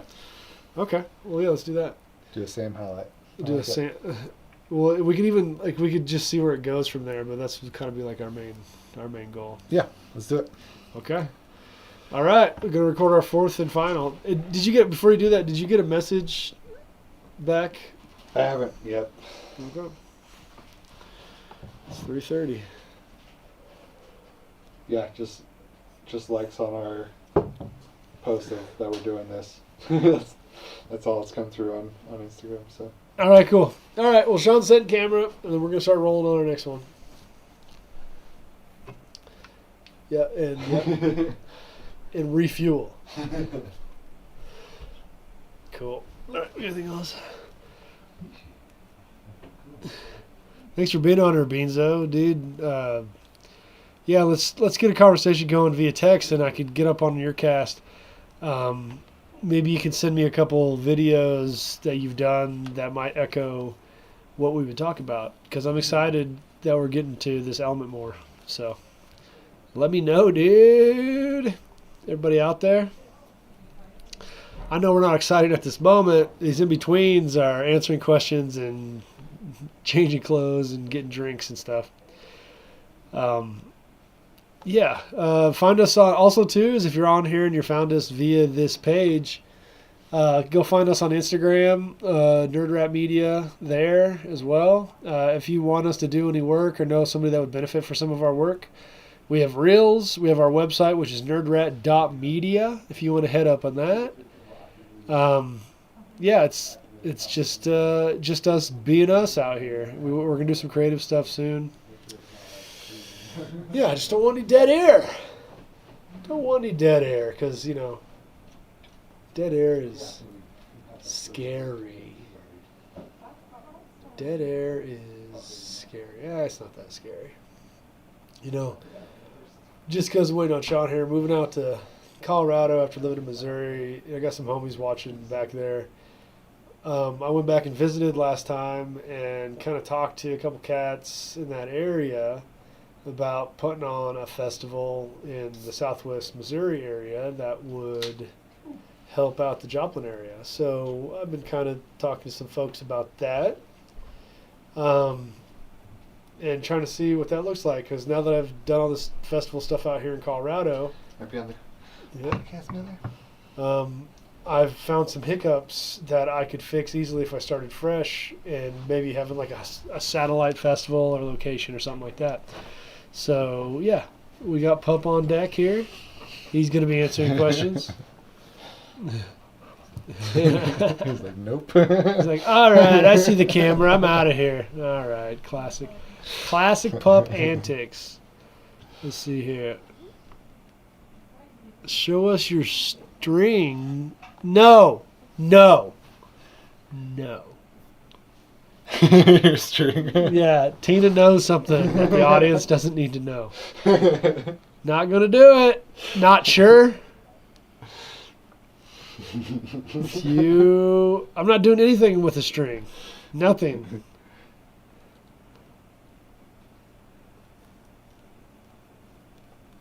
It's ridiculous. These comments are crazy. Yeah. Yeah. Okay, you ready? Yeah, you want me to mark it? Yeah, roll on it. Oh, let's get this audio rolling too, obviously. All right. Enough of that string talk. All right. Marking it. Okay. All right. This is the fourth one. All right. Okay, yeah. Cool. All right. You ready? Good to go, yeah. Well, hey, everybody. Welcome back to the Rat's Nest. I'm Jesse. And I'm Sean. We're here to chat with you about some stuff that we do, some stuff that we love, and some nerd rat-y things, I guess. AKA filmmaking. Filmmaking, right? We're doing this because we love talking films. We do a lot of creative stuff ourselves. And we want to be able to connect with you more and bring more people onto the podcast, be able to talk about some of the production joys and fears. And we are here to kind of get that rolling with our first couple podcasts. Yeah. Yeah, it's something we've been meaning to do for a long time and finally are jumping on it. Yeah, exactly. So yeah, if you haven't seen the first 3 at this point, they'll be live, hopefully, at this point. Right. But yeah, I mean, just in general, just, do the old like and subscribe, and so you never miss a future podcast episode. Exactly. We are excited about this year, 2025, coming in, and we are going to be bringing more people on. And one of the people that we want to bring on is someone that we work with a lot, named Sam Honus. Sam Honus is someone that we have known probably personally as long as I've been making stuff here in Colorado. And she is one of the reasons why we get some of the gigs that we go to around the country. Mm-hmm. And is also super talented and has been creating stuff since she was a kid. And if you ask her nicely, she'll show you a little picture of her at the news studio holding a camera when she's like 5 or 6 or 7 or something like that, 8 maybe. And yeah, she's just really talented, a good friend of ours. And we've been working with each other for years, helping each other out. And she's also the only other person in the 5314 competition that has been doing it as long every year is like us. So a legend. And we kind of want to talk about some of the antics that we've got in with Sam today, because we're thinking about bringing her on in a future podcast. Yes, as our potential first guest, which might be very much not a potential, but an actuality. An actuality. But yeah, so... Well, before you get into too many details here, let's give a little bit of thing. So Sam is from Minnesota originally. Mm-hmm. She moved out here a couple years, like 10 years, 15, 20 years ago. 15 years. I think she moved out around the same time as us. At least, I'll say 15. 15, I think. She might beat us out here by a year. Beat me out here by a year. Yeah. But she went to school for this stuff and was doing all kinds of creative stuff, and we kind of ran into her via Barrett, right? Yeah, well, and the first thing was the V-Song stuff, right? No, it was the Jim Herlihy music video. Oh, wow. That we were on. We at that time we didn't have a lot of our own music videos going. I don't even think we had shot our first music videos in the shed yet. Nope. Which is I just had the band's name in my head and I lost it. Is it the Honey Getters? No. Because I did do one with Honey I didn't Getters. have anything to do with that one. That was just a random. I think that was Shad. What was the one we shot at the old, like... Coast is Ours? Coast is Ours. Yeah, I wanted to say Yeah. Ocean's 8 Alaska. That's not right. 'Cause that's a big band. The Coast is Ours was like the first music video we did as in the shed. I think for $200, we had so much set up. Yeah, it was a lot. I think the only thing we put that $200 towards was Qdoba. But even before that, which, I mean, that's still live on our In the Shed YouTube. I don't know why we're plugging In the Shed stuff. Yeah, go sign up to that channel we don't use anymore. Yeah, some of those music videos I'm pretty proud of. Yeah. But yeah, we both answered a Craigslist ad asking for local filmmakers to be a part of a music video. And this was in Boulder. So we drove out to Boulder. And this is actually the first time I ever saw a red camera. So it was a local musician named Jim Hurley, who lives in Boulder, had his friend who is out of New York come in and shoot a music video for him. And at that time, I think it might have been the Red 1, like one of the first red cameras, if It had to not the have been. first. Yeah. And we just kind of helped out on set. We weren't even like actively shooting it. We had nothing to do with like the production side except for be, I guess, on camera. That was like one of the first times those were on camera. And so was Sam and her roommate at the time. And we have this photo that I'll have to get from Sam for this episode. We have this photo of me laying on the ground with my face covered and Sam laying over me because the blood was that holly powder that they use like in India for like the color festivals, because it was supposed to be kind of more of an artistic black and white music video. And so when we're getting beat by, so I guess let's talk about the the nature of what the music video was. Essentially a speakeasy being raided by cops was the feel of the music video.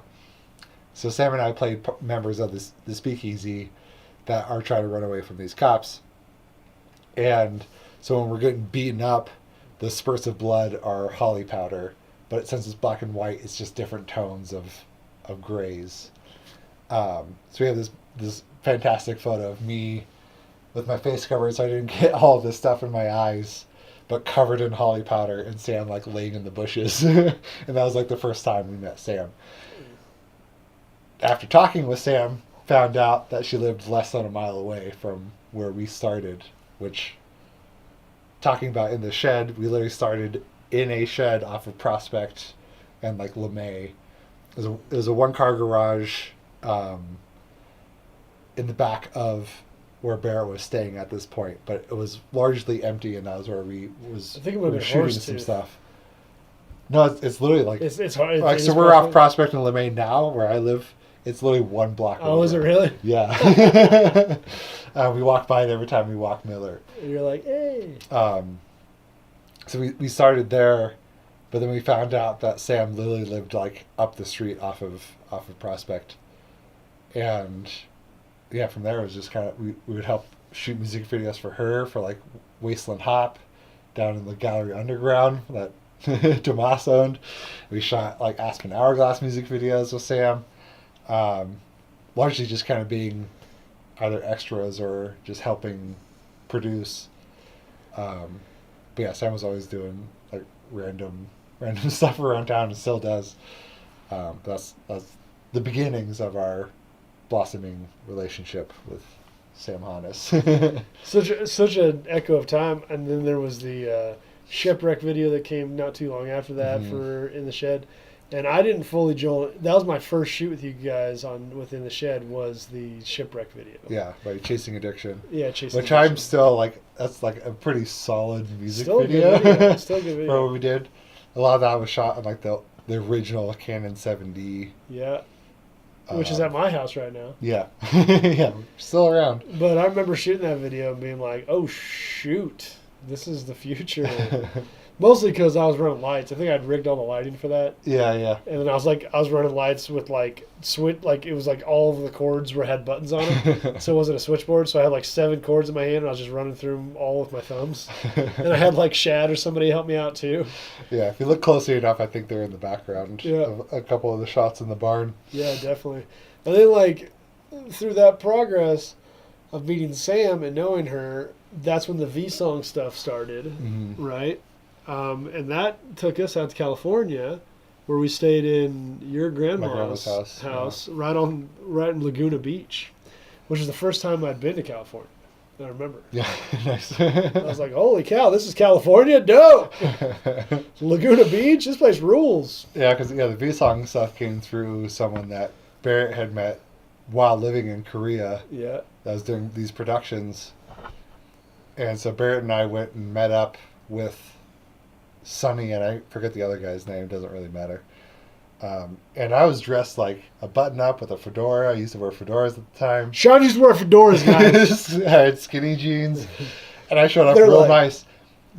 And they almost turned us down because I looked like the stoner, where Barrett showed up in like a fleece, torn jeans, and flip-flops, and like his hair messed up. And I was like, I look like the stoner and we almost missed this gig, which in hindsight might have been better. Honestly, but it was a pretty tough gig. Yeah, so we got this shoot, and it was like something like 1,500, 1,600 short films that needed to be shot in 3 months for $30,000, which is nothing for this kind of level. And a lot of it... And we had to find a place to stay at, right? It wasn't paid for, which is why we stayed at my grandma's house. Well, a lot of it was like they want summertime activities as like part of their curriculum. So you're like... Because it's for English education, and a lot of the stuff that was going to be taken from our short films and put into textbooks. Yep. So they wanted, like, if they're talking about mountain biking, they want to see us in the mountains on a bike. Yep. And we're talking about enjoying the sun, and it's like January in Colorado. Denver, Colorado. And that's just not going to work. So, yeah, we flew out to, or not flew, we actually drove 5 of us in one car to my grandma's house and took over her house for a month. And shot, I don't know, probably not. I know, I was editing like 10 a day. Yeah, I was editing 10 a day. But yeah, we just hired like local talent, but they're all kids, so we could only shoot for a certain amount of time every day. And yeah, it just ended up being this huge undertaking. So we brought in people like Sam on it to help with the production of so many short films. And she got the Hawaii shoot though, right? Yeah, she ended up moving on with Junior Reporter, which is another thing that the V-Song guys were doing, and got to hang out in fucking Hawaii for like a few weeks or something like that. Yeah. And she'll have more to say about that because that actually comes up a lot still in our conversations. But overall, yeah, it just ended up being like that many short films. So you're talking under a minute, so like YouTube shorts, but editing 10 to 15 a day, and each of those would have 2, 3, maybe sometimes 6 versions. Yep. Depending, because depending on how they were addressed, because it was English language teaching. Yeah, so if they said something wrong, we'd have to like edit around it, or if they had acne, we'd have to. I remember spending so much time in After Effects, like on this one kid's face, made him like a acne. Melted faced person. Yeah, they're like, this person looks like a freak. You need to change his zits, and you're like, no problem. And then you did. They're like, this person looks like a freak. Yeah, they look like a Snapchat filter. Because the V-Song shoots were for Korean. Schooling, and in Korea there's a lot of hang-ups on how you look as a human. Yeah. And we would like just grab random people we could, pay them $50 a day, I think, to be in these skits. So we'd shoot like 20 skits with each of these kids. And then like one kid showed up, he was a good actor, he's probably our best actor, and he had like acne like from under his eyes down to his neck. And we were like, that should be good. And they sent us a message like, you need to fix that. And we were like, we don't have the money, time to reshoot this. Yeah. So Sean had to spend days turning this guy into like the waxed faced man. You watch it and you're like, oh God, this is terrifying. just the zits are better. Like, good Lord. They're like, great. It looks so much better. And you're like, oh, this kid's dying. He's like, hello, friend. Would you like to go to the park? And the friend should have been, do you want to go to the hospital? Because I think you're melting. It's so ridiculous. Yeah. So those V-Song shoots were that way.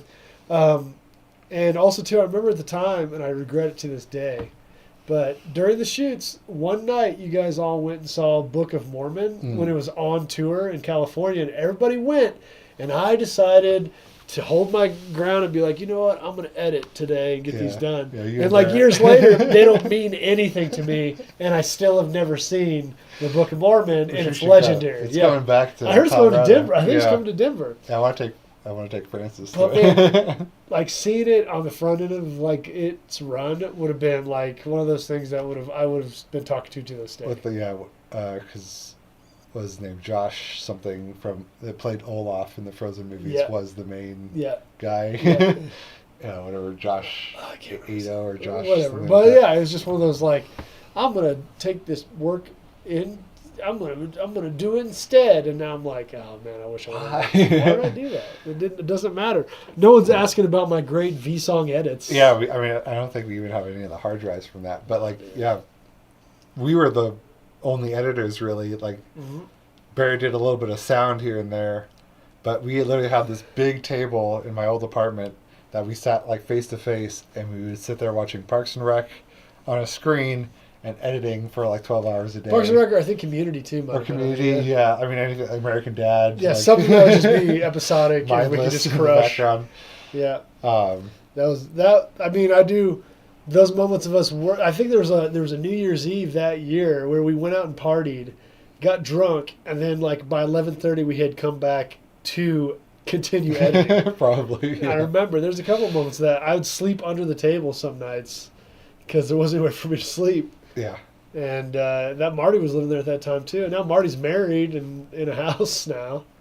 And here I am doing a podcast. But yeah, that's just V-Song things are legendary. Like, yeah, I mean, it's been over 10 years since we did that, and it's still almost every time I work with Sam, which is like every other week, it gets brought up at some point. V-Song stuff. Yeah, but in the silver lining of it all, we did international video work for sure. $30K for as many videos as we did wasn't anything. It was it like paid for things. But I mean, at the time, like to give you guys reference, we were doing like music video shoots and stuff like that. Like for like $100. The cost is ours. Yeah, they gave us $200. There's 5 people in this band, or 4 people in this band, but they could only come up with $200. Which is fine, but we had like truss work, and I think we had something like 15 Apollo lights on DMX in a space that was meant for like live performance and stuff. Like we put so much effort into these things for a couple $100, and then like would distribute that amongst us, and like so that was a very dark period for us. Beginning it's just like so. We did that for a year and a half, 2 years. And like basically only worked because there was no money for anything else, like barely enough for groceries. And that was just, it was a good experience. But from that, we had to like just kind of call it and start working regular jobs again for a few years. And then, that's the dance that you play with these things. I think I'd quit to go to California. I'd quit my window washing job. Yeah. Which I went from that into window washing, which is kind of funny. Yeah, right. Did that for 8 years. And it's just like, trying to build a company and do it full time for the money you need to live is always such a hard game to play. Yeah. And that's something we've been experimenting with for years. Well, and like no upfront investment. Ever. And no money between us to even put, like I was the one with the 7D. So and shot everything on the 7D forever. And like it was just the most basic, shitty rigs setup. We'd build rigs that were like, if you saw PVC, it, you'd be like Jesus shoulder Christ. Mounts and stuff. And we showed up to like shoots with that, which is cool because when you're first beginning to make films, sure. But nowadays, if we showed up to sets with that, they'd be like, "What am I paying to pay us to get more gear?" I guess, bro. But yeah, I mean that those kind of led into shooting the Under the Marquee stuff, and that was basically we traded ad space in the magazine to do these videos a couple times a month. But those are really fun because we got to meet a lot of like now Musicians. really big artists. Yeah. Like speaking of which, Small World in the Well, they're playing their final show ever Oh shit! in Denver in like a couple of weeks or something like that. Never have to do a music video for that. No kidding, right? Like, dude, but you know, Nate is doing some stuff right now. Yeah. Anyways, that was one of those bands that we all loved, Yeah, and we were able to do like that one like girlfriend under the marquee for, and that was it. yeah, yeah. And that was our 4th episode of that. Yeah, in the Well, what a great band. And that's like a fun series. If you haven't seen it, which I don't expect you guys to have seen it, but it's like I do. It was like shooting. Should have seen everything we've made before watching this podcast. It was shooting bands under the marquee of whatever venue that they were playing at that night, and we encouraged like a version of their song that they've never played before. So with the In the Whale one, Eric the drummer played on their merch suitcase, while Nate played the guitar, and then like one of our other favorites was like Wire Faces, where Shane brought the cigarette butt thing as his hi-hat and then turned up a trash can upside down, and that was his snare drum, and he's also the lead singer. As an echo of that, we've randomly worked with Shane a few times. I'm going to go with the future, which is we worked with Dead Pioneers, but you also worked with Shane growing up as a musician. Yeah, well, yeah, he was he used to What's work Shane's on full name again? Shane Zweigart, I think. Zweigart. Zweigart. Yeah, it's Zweigart. Yeah, I think it's a unique last name. It's to very say the unique. least. But yeah, he used to work at the drum store that I bought and did all my drum stuff with. So I knew him from that, but he also was like the boyfriend of my best friend at the time, and still a very good friend. Sebi, his sister was Shane's girlfriend, and so he'd always be like at Sebi's house. And so like I've known Shane since like early high school. And then just like randomly through like New West Fest, which is like a local festival we used to have, he would be on stage and I'd be like, hey, can I help you like tear down drums? And he'd like bring me backstage and I'd tear down his drums for him. And then like we started doing video stuff, and then we'd like just periodically every once in a while come across each other. Yeah, because he's just like you guys he's are like both a session growing. drummer. Yeah, Yeah, he's in everybody's band kind of, but like he's one of those guys that's locally known, and then you'll be on there, and then it's like both you guys being there is just like this weird like, hey, we've been doing this for a long time, haven't we? Anyways, here's some music. We're gonna film this. Yeah, exactly. That happens to be a lot in the Fort Collins scene, where I'll like go to see a band live, and I'll be like, wait, I know the guitarist, I know the bassist. Like, how long you guys been around? Well, we shot like 75 episodes of Under the Marquee. Yeah, so and I guess there's a lot of bleed over. Well, and the reality of the Northern Colorado music scene is that a band gets to the point where they hit the ceiling and they either move away and get huge somewhere, or they kind of split up and start other bands, which is kind of the forever cycle of it. So then you'll go see a band that you've never heard of, and then you'll go and watch it, and you'll realize that half the band has been in other bands that you've seen before, which is a beautiful thing here, because that just means people are just constantly making art. And then we show up and like, oh, the guys that make videos are here. All right, cool. It's like, all right, it's just what we do. Yeah, so after all that, and we didn't do a whole lot. I kind of even took a hiatus after V-Song, because I was just like so like broken apart by like what video I thought was going to be and what it ended up being. Yeah, right. And so Jesse continued, and I kind of did my own thing, and then we got back together, and now we do a lot of work with Sam for a company called Insight. That's basically like a traveling documentary series. Yeah. So that's like super interesting, because you get to travel all over the U.S. and just basically do like a how it's made, like by Discovery, for any and all and everything. Yeah. Like company wise. Anything, yeah. It's a cool series, and you're able to travel a lot.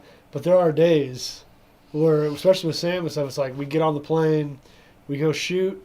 We go do 5 locations in a day, and then get back on back on a plane and fly home, or you sleep because you're in a hotel and you can run around all day. Yeah. So you basically just like lay there in the dark for 5 hours, and then you get up and get on a plane and fly home. Yeah, or like miss your connection on the way home. And like I've spent the night in Chicago O'Hare Airport a couple times now, because I missed my connection coming from somewhere on the East Coast or Midwest. and that place kind of just shuts down around 9 o'clock. Yeah, So it's like, we're if you- done. And so yeah, you're there like overnight with no food or like. Or yeah, all the restaurants are closed. They're like mad at you if you're charging your phone. You're like, I don't know what to do, bro. I live here now. Like I moved here. Yeah, for the next 8 hours. I'm Right. here. And I mean, I've been doing a lot of hotel work and stuff too, which is kind of you got to find the jobs that are consistent. And of course, we're trying to do creative stuff, which is, the end game of everybody that owns a camera. I don't know anybody that buys a camera and goes, I cannot wait to be the #1 commercial creator for the Super Bowl. I mean, there has to be someone out there There's that's gotta like, be. all I want to do And is if that's commercials. you, let us know. We'll bring you on our cast. Like Yeah. someone who like watched a commercial when they were younger and they were like, I want to make commercials. Yeah. I could see that because Yeah. they were pretty cool when I was young. Sure. But now you barely see commercials. So like, where's the Yeah. turnaround? Well, I think like we came in as like we want to do creative. Oh, that's not or productive. Oh, wait, or, how do you make money off that? I guess you oh can. yeah, like but it's like going back to our conversation in chat Yeah. with like Tony Scott and stuff. Like he did a lot of commercials, Yeah. and that paid him a lot. David Fincher. and then was Oh, able yeah. to do But you're talking about this creative 80s, stuff. 80s and 90s commercial pay. Yeah. That's real money. Yeah, where you can buy like a whole new camera rig. Or you buy you buy a car, you buy a house. You can Nowadays, start a like, you want to shoot a production. commercial for me? I'll pay you $100 to shoot 50 of them. Like, what? Yeah. I'll shoot a third of one. Yeah. I think. We need those by next week. Yeah, right. I'm gonna need those tomorrow. Is that good? But that's the nature of the beast of what we're getting into with like CapCut being an easy, accessible like editing thing on your phone. Yeah, which is banned for 2 seconds. Yeah. For TikTok was banned for not even a day. nah, dude, they're on a 75-day delay. Whatever, dude. Political stuff. But like you're sitting there going like, well, it's like I tried to get a gig for a guy that was a business owner out of Florida, and that's a funny thing about this whole like quick video world and trying to get jobs at it. Whenever you go to do commercial work, they have a company and they're just trying to get commercials out because they're buying ad space. End of the day, you go help out a cat that's like got their own like TikTok or Instagram, and they're trying to use that to go viral to get more clients. You're basically on a time sprint to help them go viral, or they just cancel the whole thing. And I did that recently over the summer. Is I made like 200 videos in like 2 weeks to get this guy a post, and then he wasn't going viral fast enough, so he pulled the plug on the whole thing. I still got paid for each of those videos, but they're only $25 a piece, so you had to like, you're gonna spend more than like 20 minutes on them. Yeah. Like, why would you do that for $25? It's crazy. But then you're sitting there going, now I don't have any of those jobs. Where's those $25 per edit? I'll do them all day. That's the weird dance we're in because it's getting a lot easier to edit and produce, but because now in this world, which I'll argue with my teachers that I grew up with, that were like, you're chasing a career that's stupid. You shouldn't like do video. And you're like, well, nowadays that's like the main. Everyone needs video. Everyone needs video, and that's like, heck, someday we're not even going to be reading anymore. We're going to have like a library of movies about history. Yeah. So like videos are needed everywhere, but no one's willing to pay for them, but they need them. And now that AI is coming around and it's like showing us like that we need to like learn AI or get left in the dust and do videos cheaper, you don't get to like make that one thing every year or every 6 months like people used to do and then live off it until, oh, I'm almost out of funds, I'm going to do another thing. Yeah. Because if you did go off the radar for like a month, there's going to be like 50 people that are like, you need stuff, you know? Yeah, I'll exactly. undercut everybody, you know? Yeah. Yeah. We just did a shoot for this company called the Colorado Tent Company. It's like one of the oldest in the U.S. for making like wax canvas tents. Yeah. And we had one of the like, so we usually have like someone that owns the company or works in the company be a part of the video, but then like a customer testimonial. And one of the guys that was the customer testimonial looks like a prospector, big beard, just like you can see him living out of one of these tents. Yeah. But he's been using them since he was a kid and still has his original one. But his dad was a big commercial, and I think he worked on a couple feature films in Hollywood. And so this guy was actually a Steadicam operator in Hollywood, and he specialized in riding horses with a Steadicam. Oh, wow. But film cameras Wow. on Steadicam while Wow. riding horses. And just being able to. Yeah, so like he was talking all these stories, but he's like, yeah, my dad's company that I worked for, and eventually it kind of took over for, I think it was like 10 years, then he kind of got out of it, just wanted to do something different. But every commercial that they shot, they bought a new camera. So that was part of the fee was buying a whole new film camera to shoot the next thing. So they ended up with like 30 or something cameras Just over the cameras, years, yeah. and they would, like the oldest ones they would get rid of or whatever. But yeah, he was saying that like the budget was that high where they just bought all new equipment every commercial. And then It's like, which what? things that we like, if you want to play the boomer game, like these cats did that. Now they have all the houses, and now there's only like one site to rent from, Yeah. and then we'll never be that site because they cornered the market back in the day. You know. Yeah. But it's an interesting thing because a lot of cats that are in our position that are trying to come up and try to do creative stuff, they're always trying to fight uphill, getting whatever work they can, and a lot of times you've got to undercut people, and that's messed up. But a lot of times if you don't undercut, you're not getting the work, and you got to convince that client that you're good enough to where now the next video they should pay more instead of going back to it. It's a dance you got to play now whenever it comes to commercial work. Yep. Which is one of the focus. That's why we try to focus on some of the more creative aspects of that commercial stuff, because everybody can make commercials, no problem. You can go on YouTube and just search commercial reels, and there'll be billions of them at this point. And what makes them unique is actually more rare than it is what makes them similar. And that's why we are trying to do different stuff. And yes, we are trying to mimic some of the things that people want modern day. Doing trends in commercials is smart. Cause yes, it is. You get more eyes on it. But then knowing trends and then knowing what the next step in the trends and then making a video about it is something that we're trying to do and getting on the front lines of. And I think that we have the ability to do that. And for instance, that the most recent client that came to us about doing commercials came to us because they wanted something creative, because they don't necessarily want the high production value. They want it to deliver the message. And we can do a high production value, but they know that we're not going to hang up and be like, well, we're not using a red, so that it's not in the but we're going to be able to do something creative with what we're trying to achieve for the message, which is a whole new realm that we've been trying to get into that was finally opened up recently, because they want our creativity more than they want our production value. I think that's very important to where we're going. Yeah, absolutely. And someone like Sam, who is traveling all over the country and doesn't get a chance to do a lot of this creative world, really. Yeah, the world. The Yeah. world. She doesn't get to do creative stuff all the time, but when she does with these shoots, she does some like immaculate, amazing. You'd see it on Travel Channel, like PBS. You'd see it on Discovery Channel stuff. Absolutely. And that's the secret to all of this, is whenever you want to become a creative or you want to buy a camera and create stuff, you want to do it beautifully. You're not just doing it because you want to make money as a commercial creative. But there's like a hang up in it because you've got to sell your soul a little bit, but try not to sell it too much. Yeah. Because there are cats out there that might have became filmmakers and now they're commercial artists. Yeah, and that's where they started. just It's a rut that they're making money at, which it's like, the money's great and I can live my life, but are you now just making money like every other job? Yeah, it becomes a job where like having creative projects, it doesn't really feel like that. And then in the world we live in with schools and stuff and how it's been, it's like you're supposed to go to school to get into it, blah blah blah. Now that it's just like oversaturated with all these cats, how do you get into that world? What does it mean to become a creative in on a higher level? Like and it's all about who you know now. And the only reason that people go to school now, in my opinion, especially in the film world, is because they're meeting professors and people in those communities that can help them get to the next level. Yeah, it's more about the networking than it is than the actual like how to use a camera. This is how you write, and that's the way it's always going to be in our career field. And knowing cats like Sam, who has helped us get other big projects that are traveling around the world, are great, and is one of the reasons why we would have bring her on and team up with more stuff, because she's a creative, we're a creative, she's getting work, she's giving us work. What's the next step for cats that have been doing it for 10 years? Do we become a production house where we do all those things together? Do we use that to move up the ladder? What does that mean? Like those are the conversations you got to have once you start kind of feeling like you're hitting some kind of ceiling or a wall, really, Exactly. Yeah.